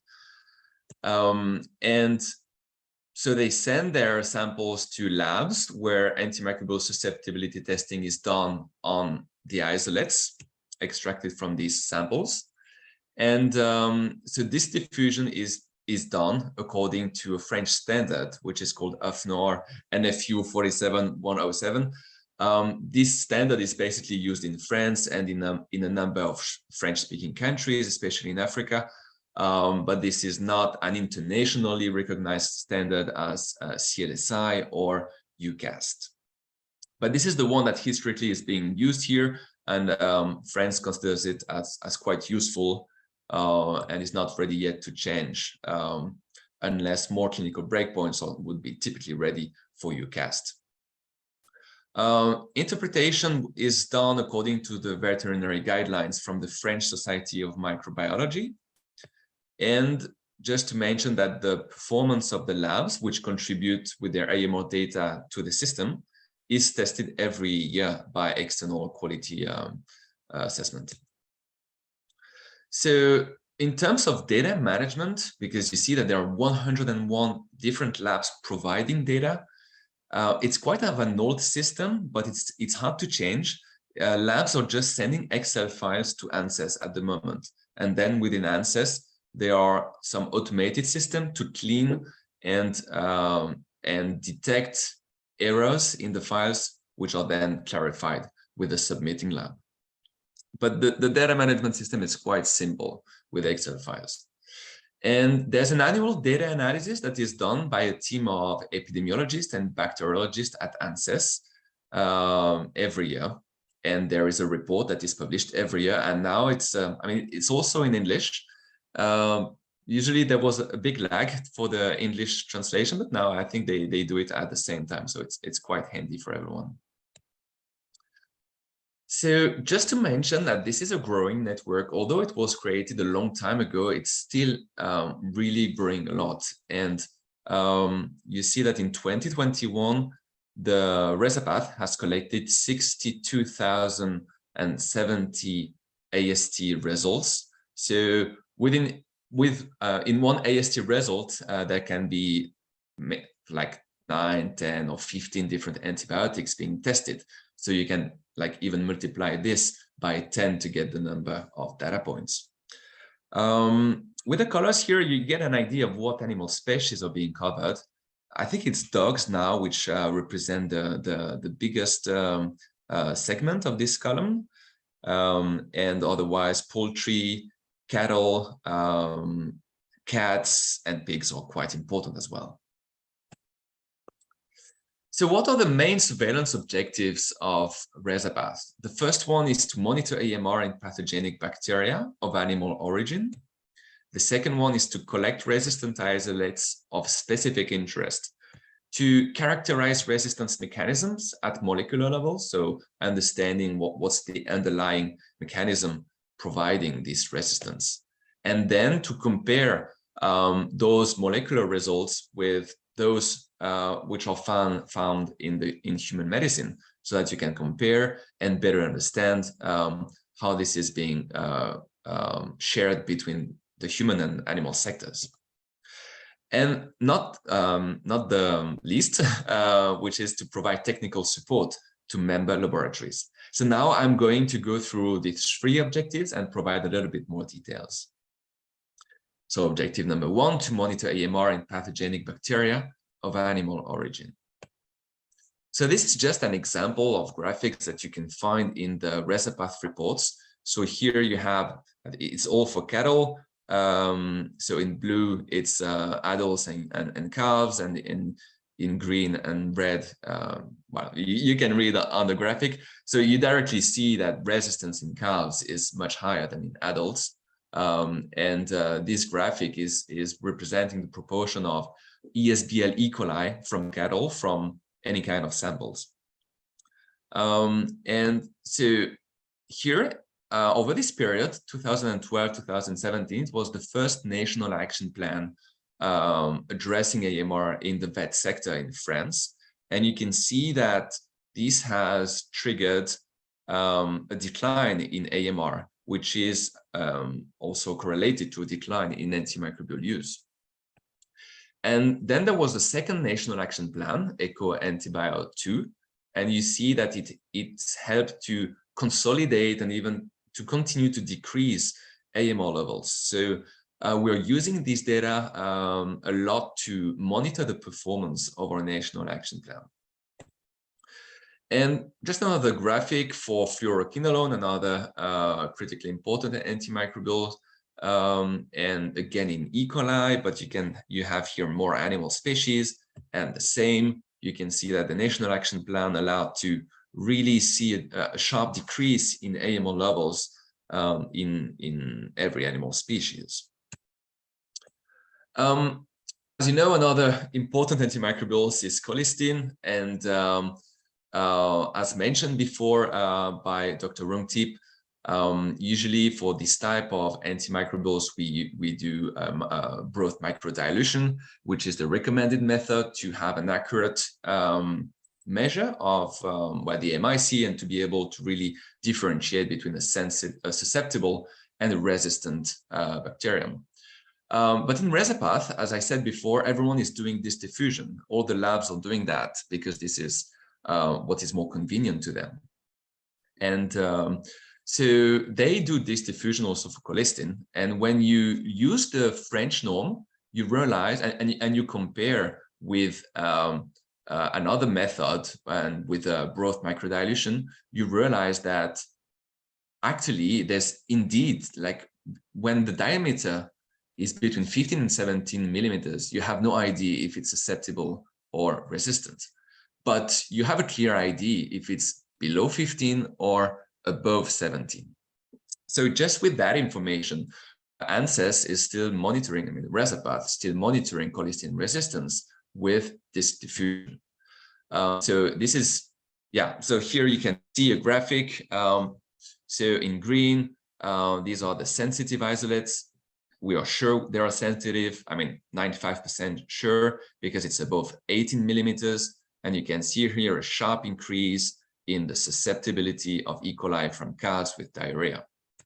And you see a very similar thing with poultry, and there is barely any resistance found in E. coli for colistin now.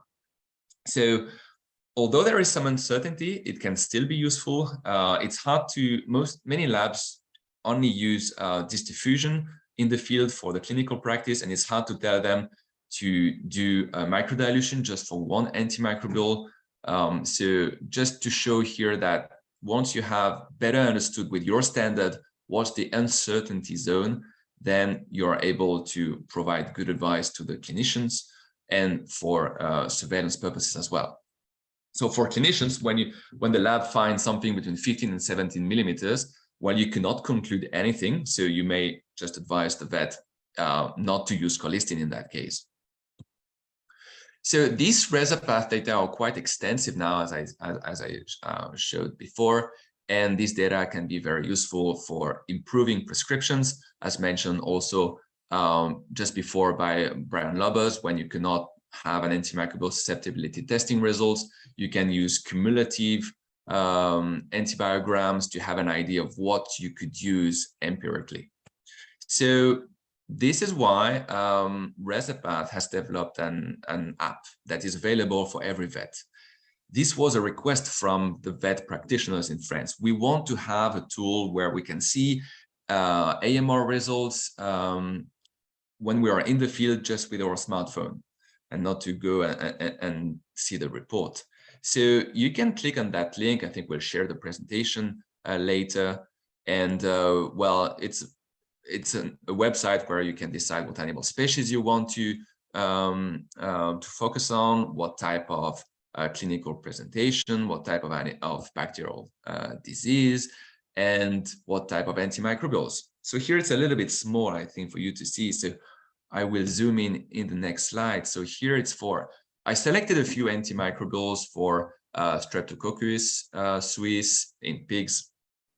And you can see, for example, that with amoxicillin, well, everything is susceptible. So this could be like a first-line choice.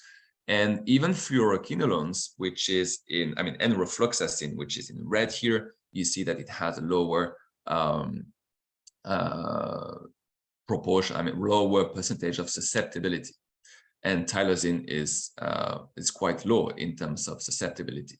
So vets can have access to that. And I think any country could develop a similar tool. I'm just quickly checking the time. I'll try to move a little bit faster. So for objective number 2, it's to collect resistant isolates of interest to characterize resistance mechanisms at molecular level and to compare these mechanisms with those circulating in human medicine in the One Health approach. So just to mention that when labs, report some information to Resapath and Resapath says, this is an isolate which is a little bit different, a bit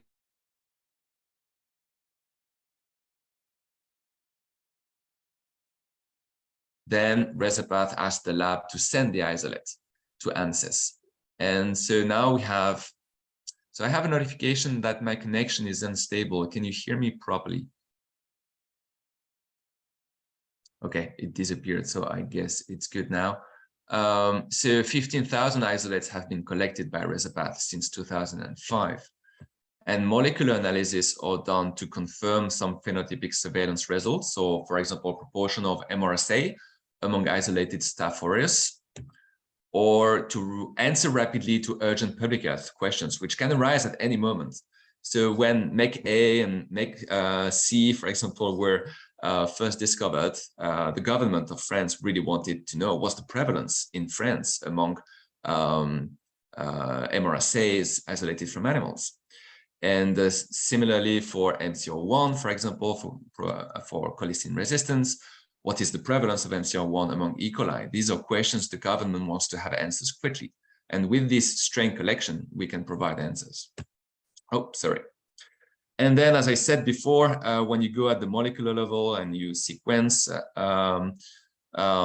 bacteria or just some genes, you can better understand how things are being transferred between the human and the animal sector. So objective number 3, provide technical support to member laboratories. So there are external quality assessments, as I mentioned before, every year. And there is a hotline. So labs can ask technical questions at any moment. For example, I have these diameters on my discs, but I don't know really how to interpret, or I don't know what to recommend to the vet. So they can ask ANSYS, and their experts are here to support. And this is free. And ANSYS is also providing training, whether on-site, I mean, on the lab, which is requesting a training, or the lab staff is going to ANSYS to get trained. There is an annual conference with all member laboratories. It's a good time to network, to exchange between the labs, what are the issues, how is AMR prevalence is moving, and so on. So just to mention here that with Resapath, it's actually not just about providing AMR data, it's also to improve lab capacities. And by improving these lab capacities, the benefits go way beyond AMR surveillance. It's better quality results for the farmers, for the vets, and so on. And so how is it done, this external quality assessment? So every year, 6 strains are sent to all member labs. The strains are selected to be relevant to the current AMR context, because we don't want labs to miss some strains of specific interest in the current context. And the assessment is based on the values of inhibition zone diameters, the interpretation of the resistance profile, and what results and comments would the lab provide to a field veterinarian if it was the vet who had sent the strain to the lab. So this is a few years ago, but it's more or less every year the same. Most labs perform very well to the external quality assessment. The maximum score is 36, and some labs have a low score, and in that case, technical support is needed, and so is being provided to the lab because it needs to change. So just to mention now how this all works, because everyone is kind of contributing voluntarily, although there is still some funding around. But so you have Resapath here in the middle, and you have 3 main types of actors who are the vets and the farmers, the labs, and the government. So the government funds ANSYS, but there is no specific funding envelope for Resapath. It's just ANSYS belongs to the government, so it has some funding, and ANSYS decided to support Resapath. And in exchange, Resapath provides good AMR data to monitor and advise national action plan, as I showed before. For the labs, they share AMR data to the system, to Resapath, but this is taking time, and they need to get something in exchange, which is, as I explained before, technical support, and typically being able to participate in an external quality assessment for free, where they learn a lot.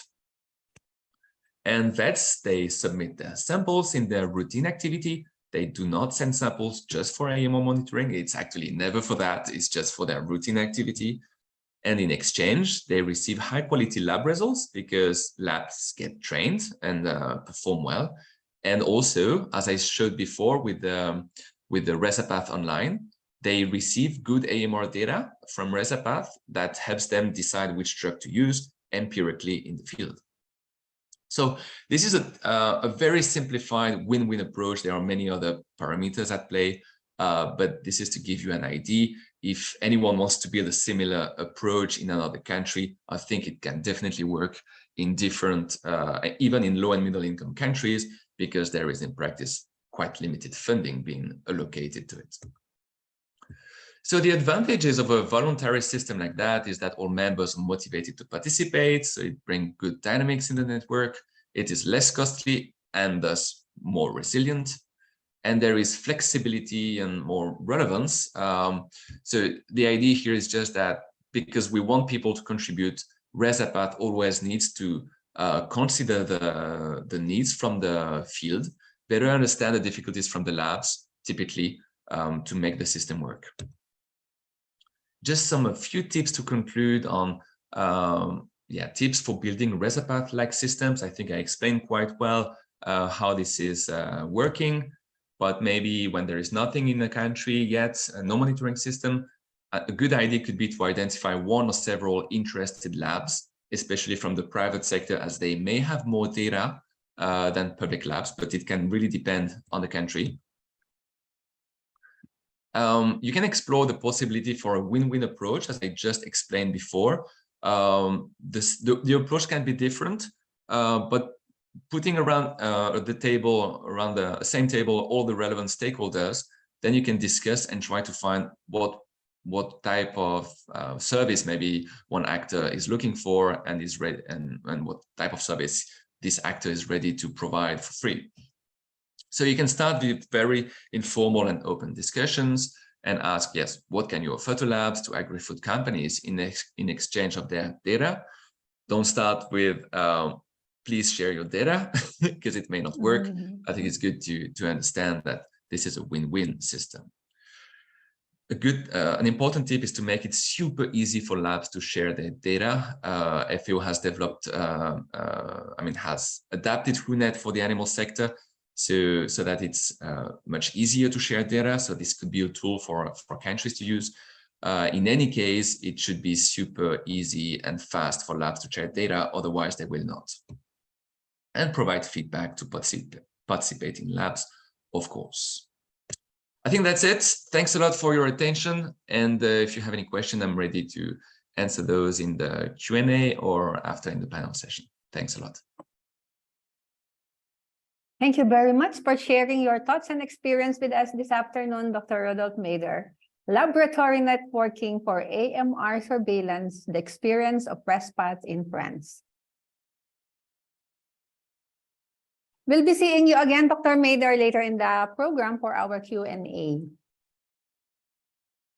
Let us now move on to our final talk of the afternoon.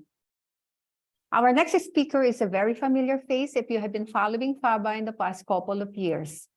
He is a certified veterinary pathologist, professor, and head of the Division of Veterinary Pathology at IBP University in Bogor, Indonesia. A product of the same university, he also holds a PhD from Yamaguchi University in Japan. He has also served as Vice President of the Indonesia Veterinary Medical Association for 2 terms, as Chairman of the National Committee for the Indonesian Veterinary Competency, and as Vice Chairman of the National Expert Committee on Animal Health and Veterinary Public Health. Ministry of Agriculture of the Republic of Indonesia for 15 years, among many other posts he held in the government. Internationally, he is a diplomate of the Asian College of Conservation Medicine, served several positions in the Federation of Asian Veterinary Association since 2012, and held the post as the WBA Counselor for International Regional Organizations.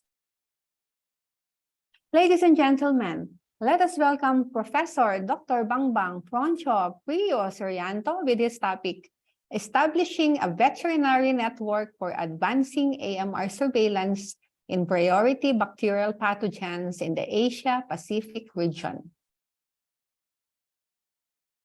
Thank you, Dr. Cora, the moderator today, for the introduction of me. Now I would like to talk about establishing the networking of AMR laboratory in Asia Pacific region. I would like to share my presentation. Can you see it?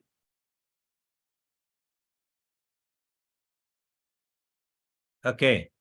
My title today is Establishing a Veterinary Network for Advancing AMR Surveillance in Priority Bacterial Pathogens in the Asia-Pacific region. So why this is so very important that we talk today?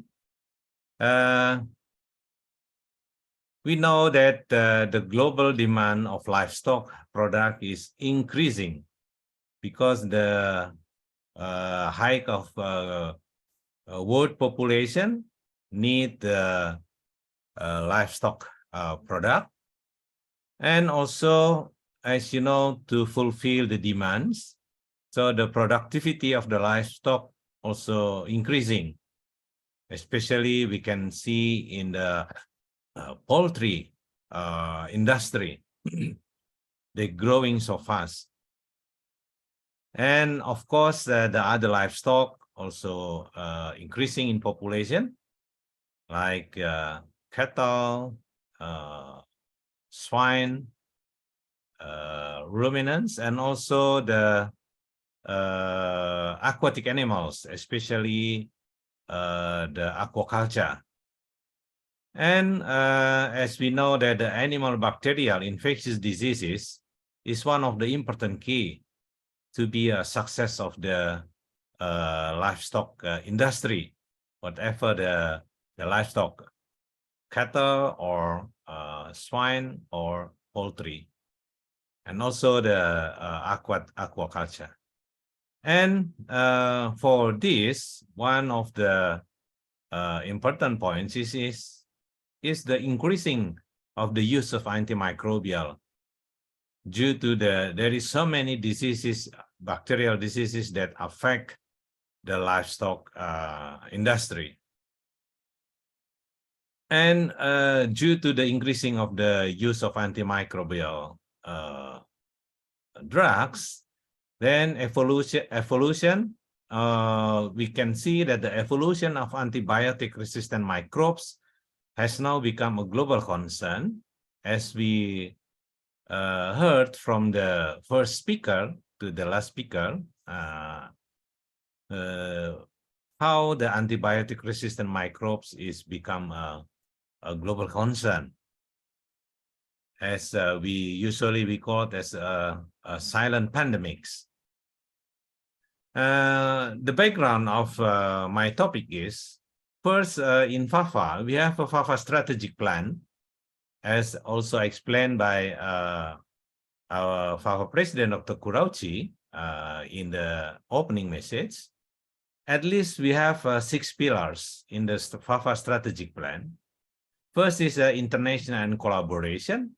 Of course, there is some point in this internal and collaboration, but I'm not explain in this opportunity.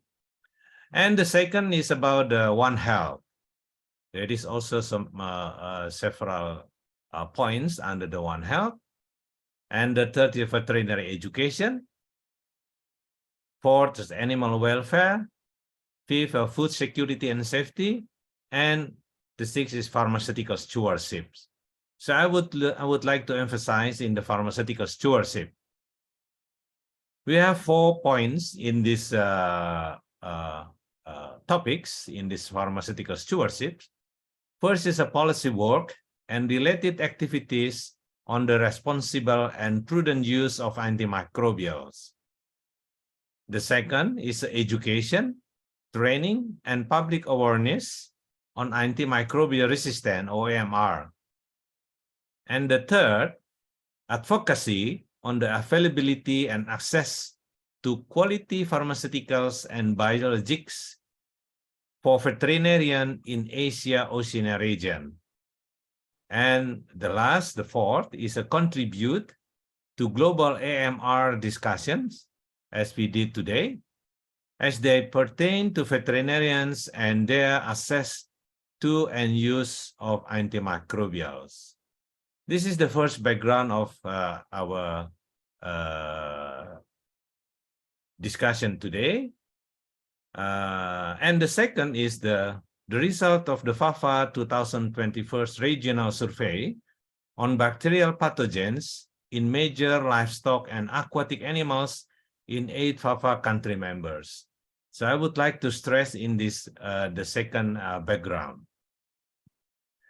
Now I would like to little bit detail in the FAFA 2021 regional survey on the bacterial pathogens and in the major livestock and aquatic animals in 8 FAFA country members. You can see here the number of respondents is 1,185, and the total submitted answer is 1,482. 297 respondents answer more than one question. So from all these respondents, we can see that 34% are the cattle respondent, and the second is poultry. So this is the number of respondents and distribution of every livestock they are working for. And if we are looking to the job of the respondents, 55% is a field veterinarian. And for the job role of the respondents, 62.4% is a treatment clinical diagnostic. And the main practice of the respondent, 29% is in a pig farm. So the biggest is in a pig farm from the respondent. So you can see the distribution of what they are working, mostly are in the animal health job. And this is our results when we ask the last 3 years susceptibility testing. From a case isolate, we can see it's very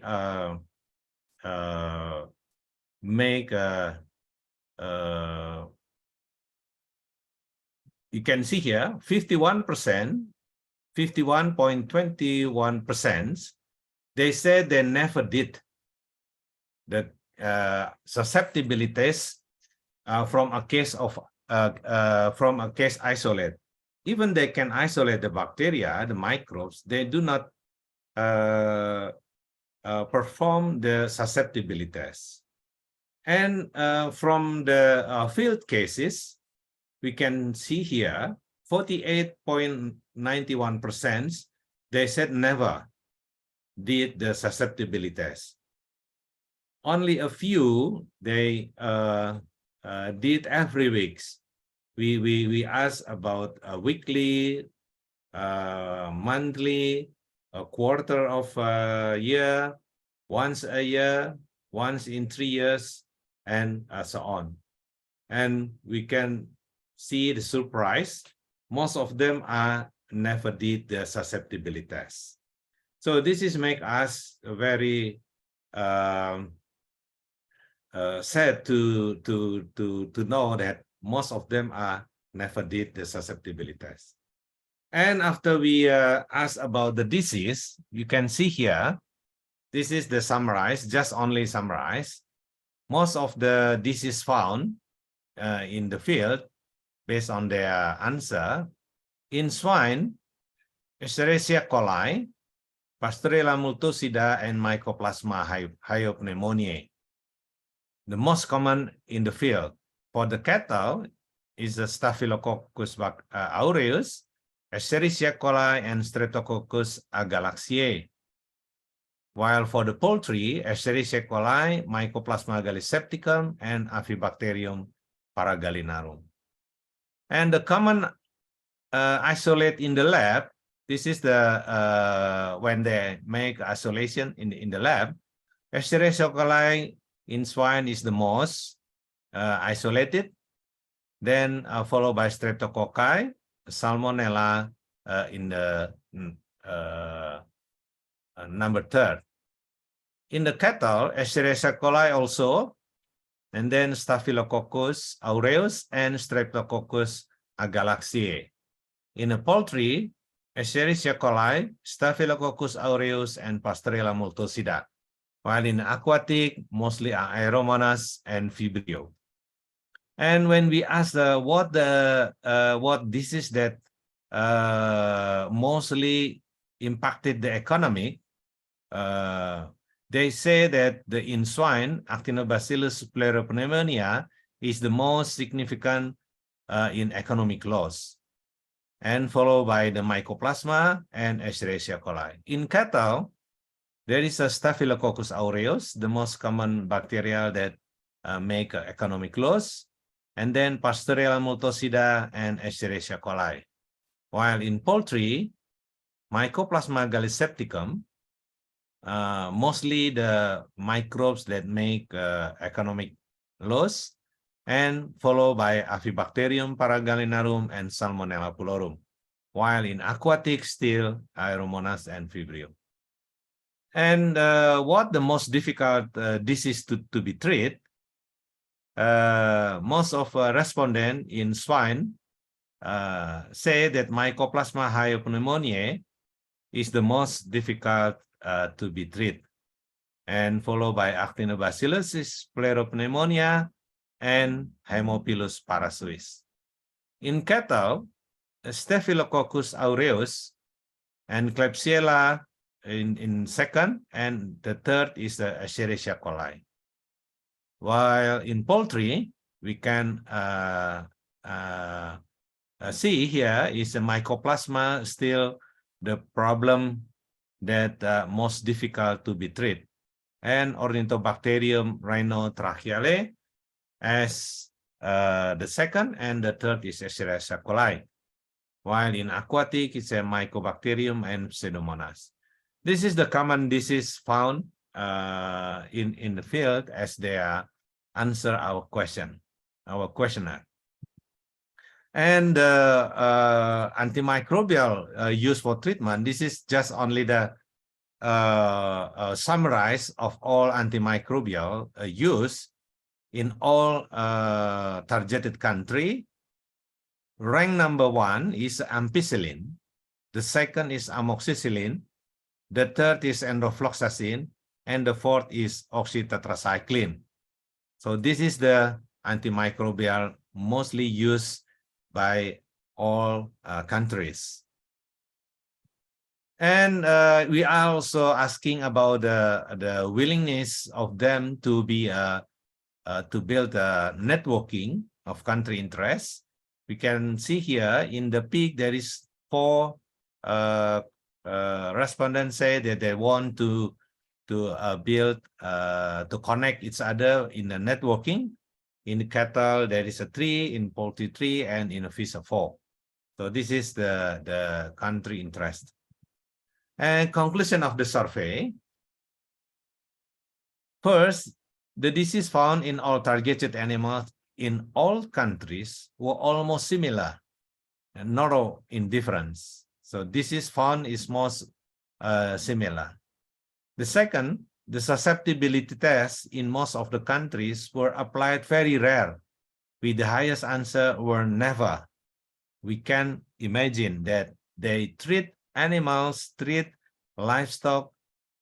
Half of them say they never did the susceptibility testing. And the third, the most common antimicrobial used in all targeted animals in all countries were almost same, with the highest is amoxicillin. So this is the conclusion of the survey. So next, what we have to do with the result of the survey in the first survey. So first, what we can do is a veterinarian and animal health workers must active to sampling the specimen from the field cases so they can treat precisely depend on what kind of microbes that they found in the field. So they can use the precise antimicrobial. The second is the susceptibility test for microorganisms in the AMR lab is absolutely important.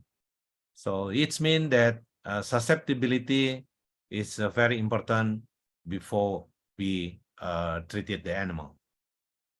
Third is same like the previous presenter, building a same perspective or understanding and collaboration of a veterinarian, especially in the field veterinarian or practitioner and animal health workers with the AMR laboratory. So what can they work together in this case? And the fourth is a strong networking of AMR laboratory in Asia Pacific region. That's what we want to achieve this, how to establish the networking. And of course, also the important ones is a guideline of antimicrobial use. As we know, there is a lot of information about this, but in the Asian perspective, we need one of the guidelines that we can use in all countries. Information exchange, as Dr. Rodolfo said, also about the laboratory information exchange is very important. So we can know what happened in other laboratory, the pictures of AMR in one laboratory in one country can exchange to other countries. And a strong regulation on antimicrobial use. Of course, this need law enforcement that how veterinarian and other related health worker use the antimicrobials properly. Need a strong regulation by the government, and we advocate the government for this. And the last is a monitoring and evaluation of antimicrobial use should be routinely sustainable of these MA activities.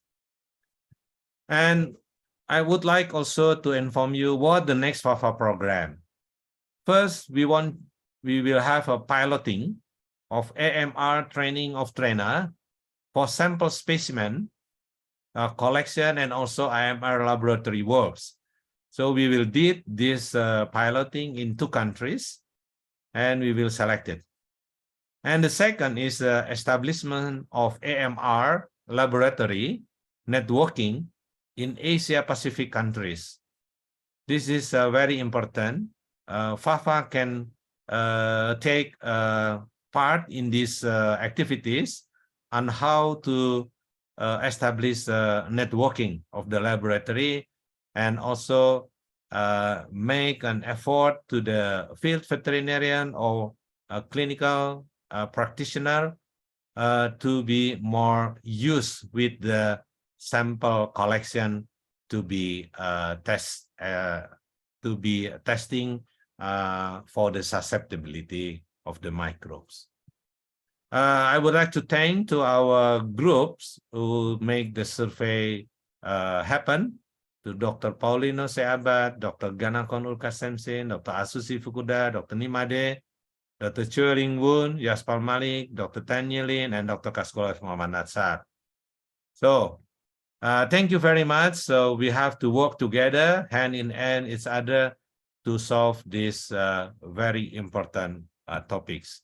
I would like to take it back to our moderator, Dr. Corazon Occidental. Thank you very much.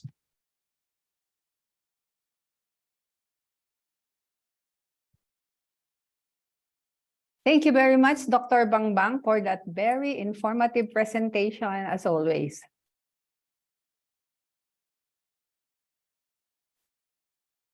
We've now come to the most anticipated part of the program, the discussion and question and answers portion.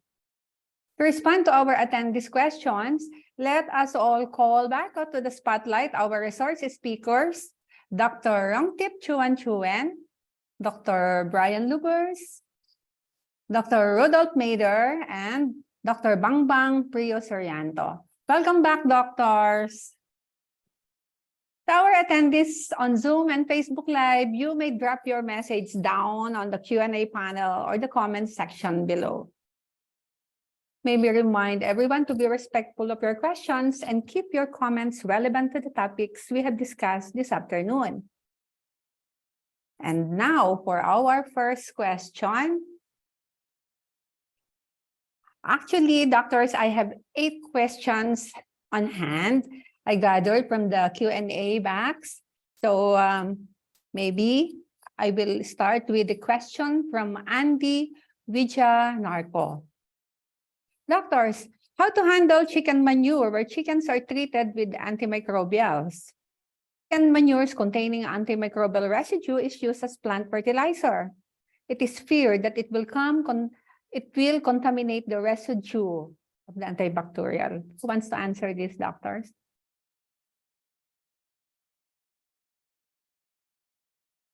From Well, Andy. Yeah. I don't have a specific answer for this.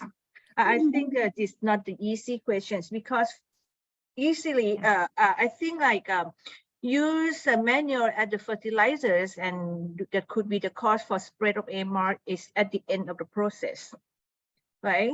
So it's like to fix it, you know, we have to start about since the use of antimicrobials in the farm. So we have to start at the beginning of the river instead of, you know, to talk about at the end of the river. Okay. Yeah. So I think it's hard, you know, for some country because use a manual for fertilizer is still, you know, important way, you know, for them, right? It's traditional. So I think we just have to encourage their knowledge. You know, we cannot just say you have to stop using it. So we have to encourage their knowledge, you know, about prudent use, and know how to use antimicrobials and how they have to be careful about using manual at the fertilizers. So for me, I think it's more about giving the educations and let them know that, you know, it could be the resource for the source of spread of AMR. Yeah. Thank you, Dr. Rongtip. Any other answer from the speakers? If there is none, I will proceed to the second question from anonymous attendee. Hi, I would like to know, is it acceptable to conduct AST against drugs known commonly to be used in the farm, in comparison to referring the CLSI standard for bacterial specific antimicrobial panel? I think I had replied to this question by asking to specify it. I was not sure to understand it properly. I don't know if the person wants to take the floor. Yeah, I'm looking for the questions too. It's not there. It's quite big. Sir. Okay, I see it.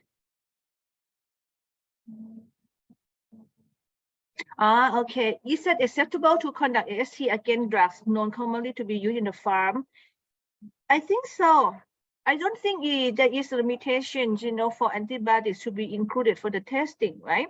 So we have the panels, for comparisons, but if you would like to add something new, that are also used in your countries, and, as long as you have like a critical breakpoints, or you have like QC's results, to validate your results, I think it's okay. Why not? We can include it. Yeah.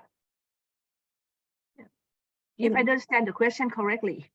I also understand the question correctly. I think in some instances, there, like what treatment they are giving, not all treatments can be used for testing, because some of them do not have, for example, QC use basis for QC. So for quality control or some reference data. So I think it's also good to check. And of course, if there are clinical breakpoints and at the end of the tunnel, what do you use or intend the data for? So I think these are some points. So this, right? So as long as they have like the breakpoints and also the QC. Yeah. Thank you, Dr. Rongtip and Dr. Joy. There's another question. I think this is for Dr. Bangbang. How can we join in this program or research for Indonesia? Is Java. Thank you. Okay, thank you for the piloting. We will select the country, then for the training. So maybe we can see later if we can extend the activities. So it still could be joined to this activity in FAFA activity. Thank you, Dr. Bangbang. Thank you for that answer. Just another question from Dayan Permana Putra.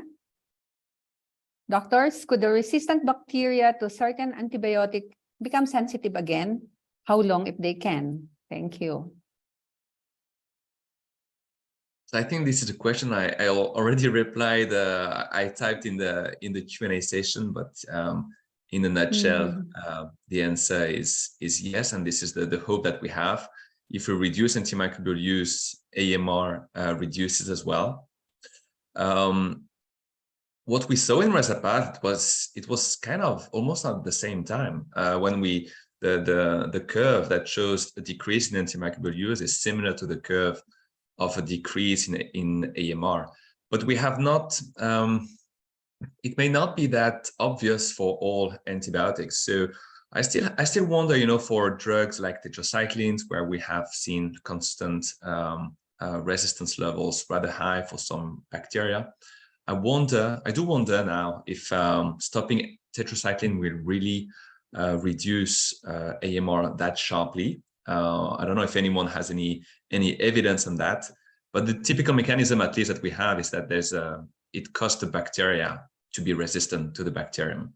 So when to the antibiotic. So when there is no more the antibiotic, other bacteria which do not spend energy on protecting themselves grow a little bit less fast and are being overtaken by the other populations. Maybe the others have something to add. Yeah. So yeah, I would like to add, I think, it depends on the mechanism, right? I would possibly say, yes, there is a possibility, but depend on the mechanism. So if the mechanism is mediated by the mutations on the chromosome or the gene on the chromosome, so it will be very hard, for them to return back, because there is very little chance, for mutation to re-mutate to get back to the normal. Like, if you have like bacteria that has a mutation in gyropathy and become resistant to certain drugs into uroquinolone groups, so it will be very hard for them to remutate and become the susceptible one. But if the mechanism is on the genes and the plasmid, of course, the mechanism is horizontal transfer. So if you reduce the antibiotics, there is a chance to return it to be susceptible one, because you reduce the selective pressure. But if there is something else, like disinfectants or heavy metals, there could be the selective pressure for that particular plasmid. So it's still maintained. So the bacteria won't become resistant or susceptible again easily. So I think the answer is yes, there is a possibility, but it depends, what the mechanism and route for spread of the AMR, the ANR transfer. Yeah. Thank you. Well said. There's another question. I think this is for the organizer. Dr. Bangbang, will the participants receive a copy of participation certificate? Earlier, I saw 242 participants from all over the world. Congratulations. I think we can later on we can send by email, or our team will organize for this. Okay. But there is another question from Dr. Bimal Chaudhry, I think, about the any comparison of AMR report on treating any specific diseases with antibiotic and treating the same disease with alternative medicine like homeopathy, phytochemical, acupuncture, etc. So I have information for this.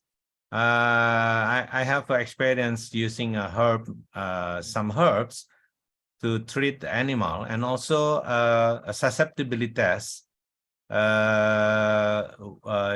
using some herbs. So this is also a chance that we can use these several methods, not only the antibiotics, but also substances from plant, or even lower animal like spawn from the sea, and also other substances. So I have experience for this, especially for the herbal medicine or phytochemicals. Thank you, Dr. Cora. Thank you very much for that answer, Dr. Bangbang. I see there's another question for Dr. Mader, but he is already typing his answer. What are the requirements and the process for laboratories to be included in RESPAT? So let's proceed with the question from Trong Nguyen. How the cross-resistance happen in the farm? Okay, so can I take these questions? Yes, yeah, sure, I doctor. would like you to be in my class. So we have to understand first, what cross-resistance mean. Okay, cross-resistance depend on, what you're talking about for CRA side, for the researcher. But in general, cross-resistance mean the resistance that happened by one mechanism. And that mechanism can confer resistance to drugs in different classes. So that's why it's cross-resistant. So like if you use drug A and it turn to be resistant to that particular drug A, and then promote resistant to other drugs, okay, in different classes. So if you ask, what could happen? It could happen because the antibiotics return on a particular mechanism that have many substrates, okay, for example, multi-drug efflux pump, right? When you say multi-drug efflux pump, so in this time, if you use one drug, that can turn on this efflux pump. So it will promote resistance to drug in other classes as well. So that's how cross-resistance happen in the farm. It's just have to talk about mechanisms. Yeah. Thank you. Thank you for the lecture, Dr. Rongtip. To our dear participants and colleagues, please understand that we are trying to record, to get to note all your questions, and even in the after this presentation, we will try to reach out to you to be able to answer these questions, especially from our speakers from FAO, Dr. Mary Joy and Dr. Mader. They will certainly reach out to you. There's a lot of many more questions. As another one from Noor Atira Moon Asar. Hi, my question is more on laboratory testing for AST. I have experienced discrepancies in results when testing this diffusion versus broth microdilution. For example, for streptomycin, when tested with this diffusion, the result was susceptible. But when tested with broth microdilution, it was resistant. Can I know what causes this discrepancy? Obviously thrown for Dr. Rongtip.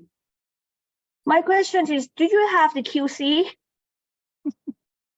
Yeah, so you have to make sure you have the QC strains, okay? And when you say streptomycin, normally streptomycin is not a big issue, for the diffusions or for the broad microdilution. But the point, streptomycin, it will be a little bit difficult to read because sometimes they have some unique fuzzy zone, okay?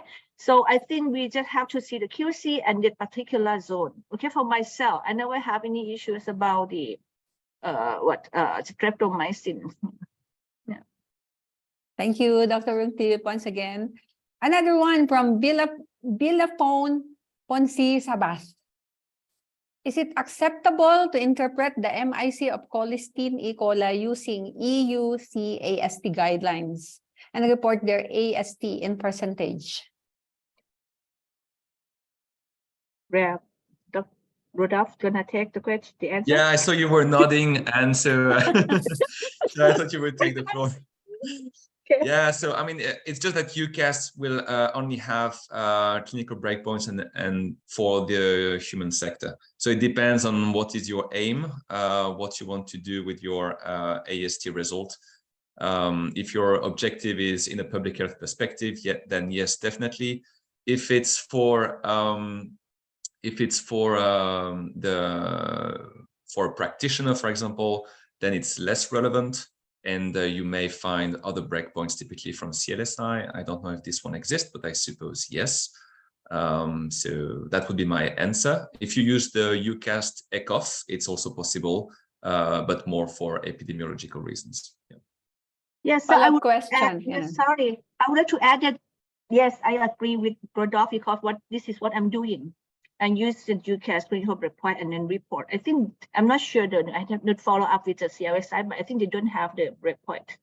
Yeah. Okay. Listing, yeah. Yes, and if I may add also, I think very soon the guideline will be out, hopefully. It's done, but we are just waiting for it to be published. Also, it links with the AMR data management template, which can be useful for summarizing your data. We're also connecting this and relating this with the use of HUNET also, plus also InFarm, which is the global platform for reporting data, which can also be helpful in summarizing your information. And I think in the interest of time, I noticed that we might be running out of time a bit. Maybe some of the questions also can be posted on the link that we, on the mural link, and then we will try to answer some of those questions. I see that there are more questions popping up, and maybe some, if there are things that come up, I think we will go and visit them and see if there are questions that could be addressed. Thank you, Dr. Choi. There's a lot of questions. Just want to remind everyone that you can watch the rerun of this webinar on our FABA Facebook page and our AMS page as well. There's a lot of questions. Dr. Rungtip, how to report the data interpreted. Just in case when using antiseptic or heavy metal with antibiotic drugs in farm. The question is not finished, I think. Anyway, as Dr. Mary Joy have mentioned, we'll probably continue the discussion and answer the individual question. We'll try to answer directly to them. Is it okay, Dr. Bangbang, doctors? Yeah, it's okay. Okay. So, maybe Dr. Yes, That's just for the last point on the questions about the networks and stuff. We prepared actually a survey for the participants if there is an interest for them to participate in the network, whether they are for laboratory or for field sample collection. So we'll be working with FABA on this. This is to just indicate your expression of interest to be part of the regional network for this veterinary network, both for laboratory and field testing. So this is a very brief I think only it will take you a minute to answer, just to gather and check if there is interest, and also to seek suggestions, insights. What do you need to advance this area of work for AMR surveillance in bacterial pathogens in livestock? So you can also put there your suggestions. Thank you. Thank you. So I think that's it for our discussions and question and answer. We thank everyone for making this segment an engaging one. And of course, our sincerest gratitude to our speakers who selflessly share their insights and expertise regarding our topics today.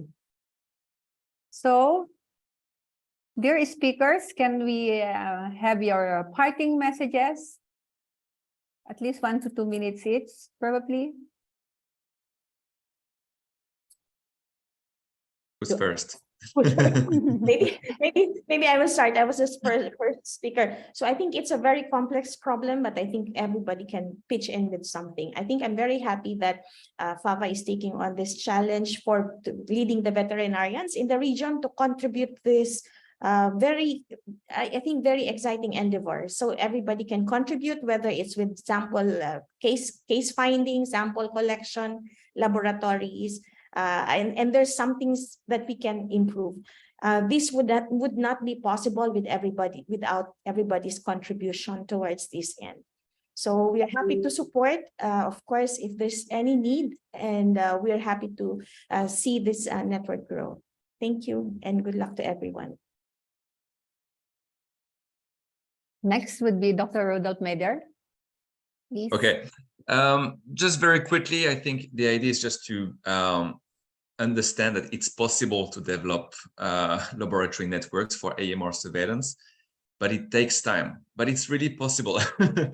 And I think it will require, especially in Asia and the Pacific, strong collaboration with the private sector. So I think long-lasting collaborations with them is essential. And I think FAVA has strong links with the industry. So I guess we are on the right track. But yeah, it's possible. Don't be how to say I don't know, but stay tuned and don't lose hope. Everything is possible. Yes. Dr. Right there. Next is Dr. Bangbang. Okay, thank you. Yes, I agree with all of the speakers' message. So FAVA will take part of this, especially to handle and to AMR in Asia Pacific, especially by establishing networking. Even as Rodolfo said, it's not easy, not like one night, but we have to try it. Otherwise, we will have losing the chance, and we have to give a big effort to this and on how the AMR will be handled. So FAVA will always take part in this. And thank you very much for the collaboration with FAO Rep so far, and it's very very nice and very useful for FAVA itself and also for the members country, and especially and the whole for the Asia Pacific region in this issue. So thank you very much to all speakers and also the participants. Thank you. Right, Dr. Bangbang. So, parting words from Dr. Yongtip Chuan, please. Yeah, so for me, I remember that when we started the national AMR surveillance for the public health, it was hard.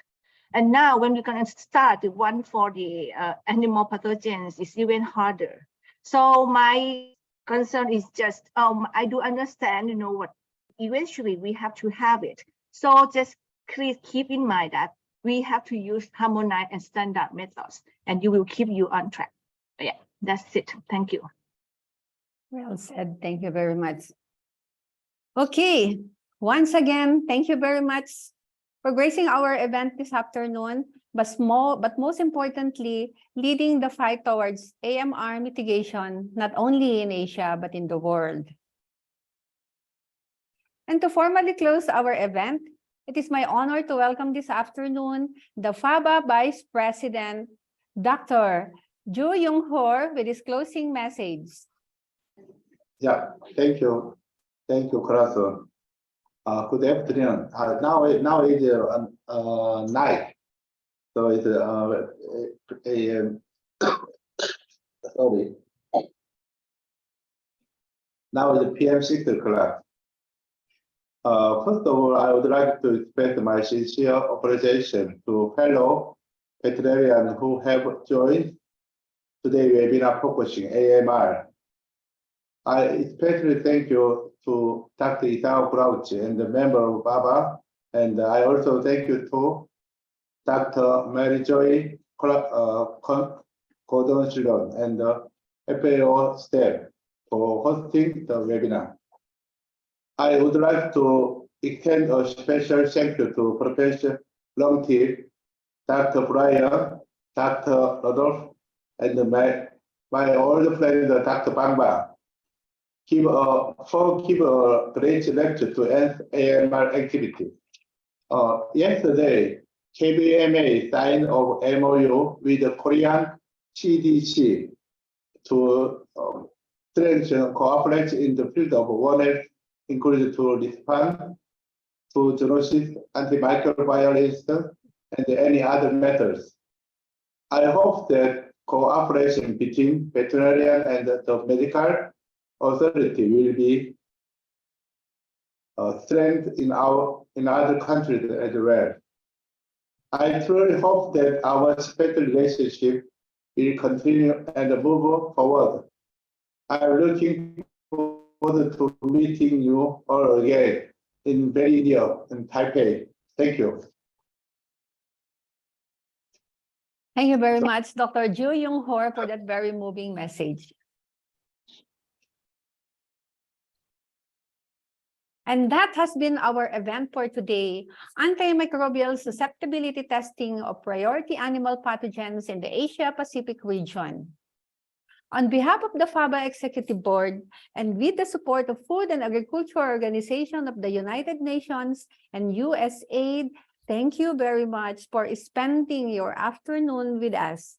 Once again, I am Dr. Corazon P. Occidental, your moderator, and we wish you a wonderful rest of the day. Thanks, everyone. Thanks, everyone. Have a nice day. Yay! And Another day. successful webinar. Thank you. Thank you for the organizer. I hope, everybody has able to learn a lot. Thank you, Dr. Cora, for the nice lead session, and also to all speakers. Thank you very much. Have a nice weekend. Already weekend. Already weekend. Yes, long holiday. Are we going to have that's the a group picture weekend. taking again now that we are complete? Yeah. May? May?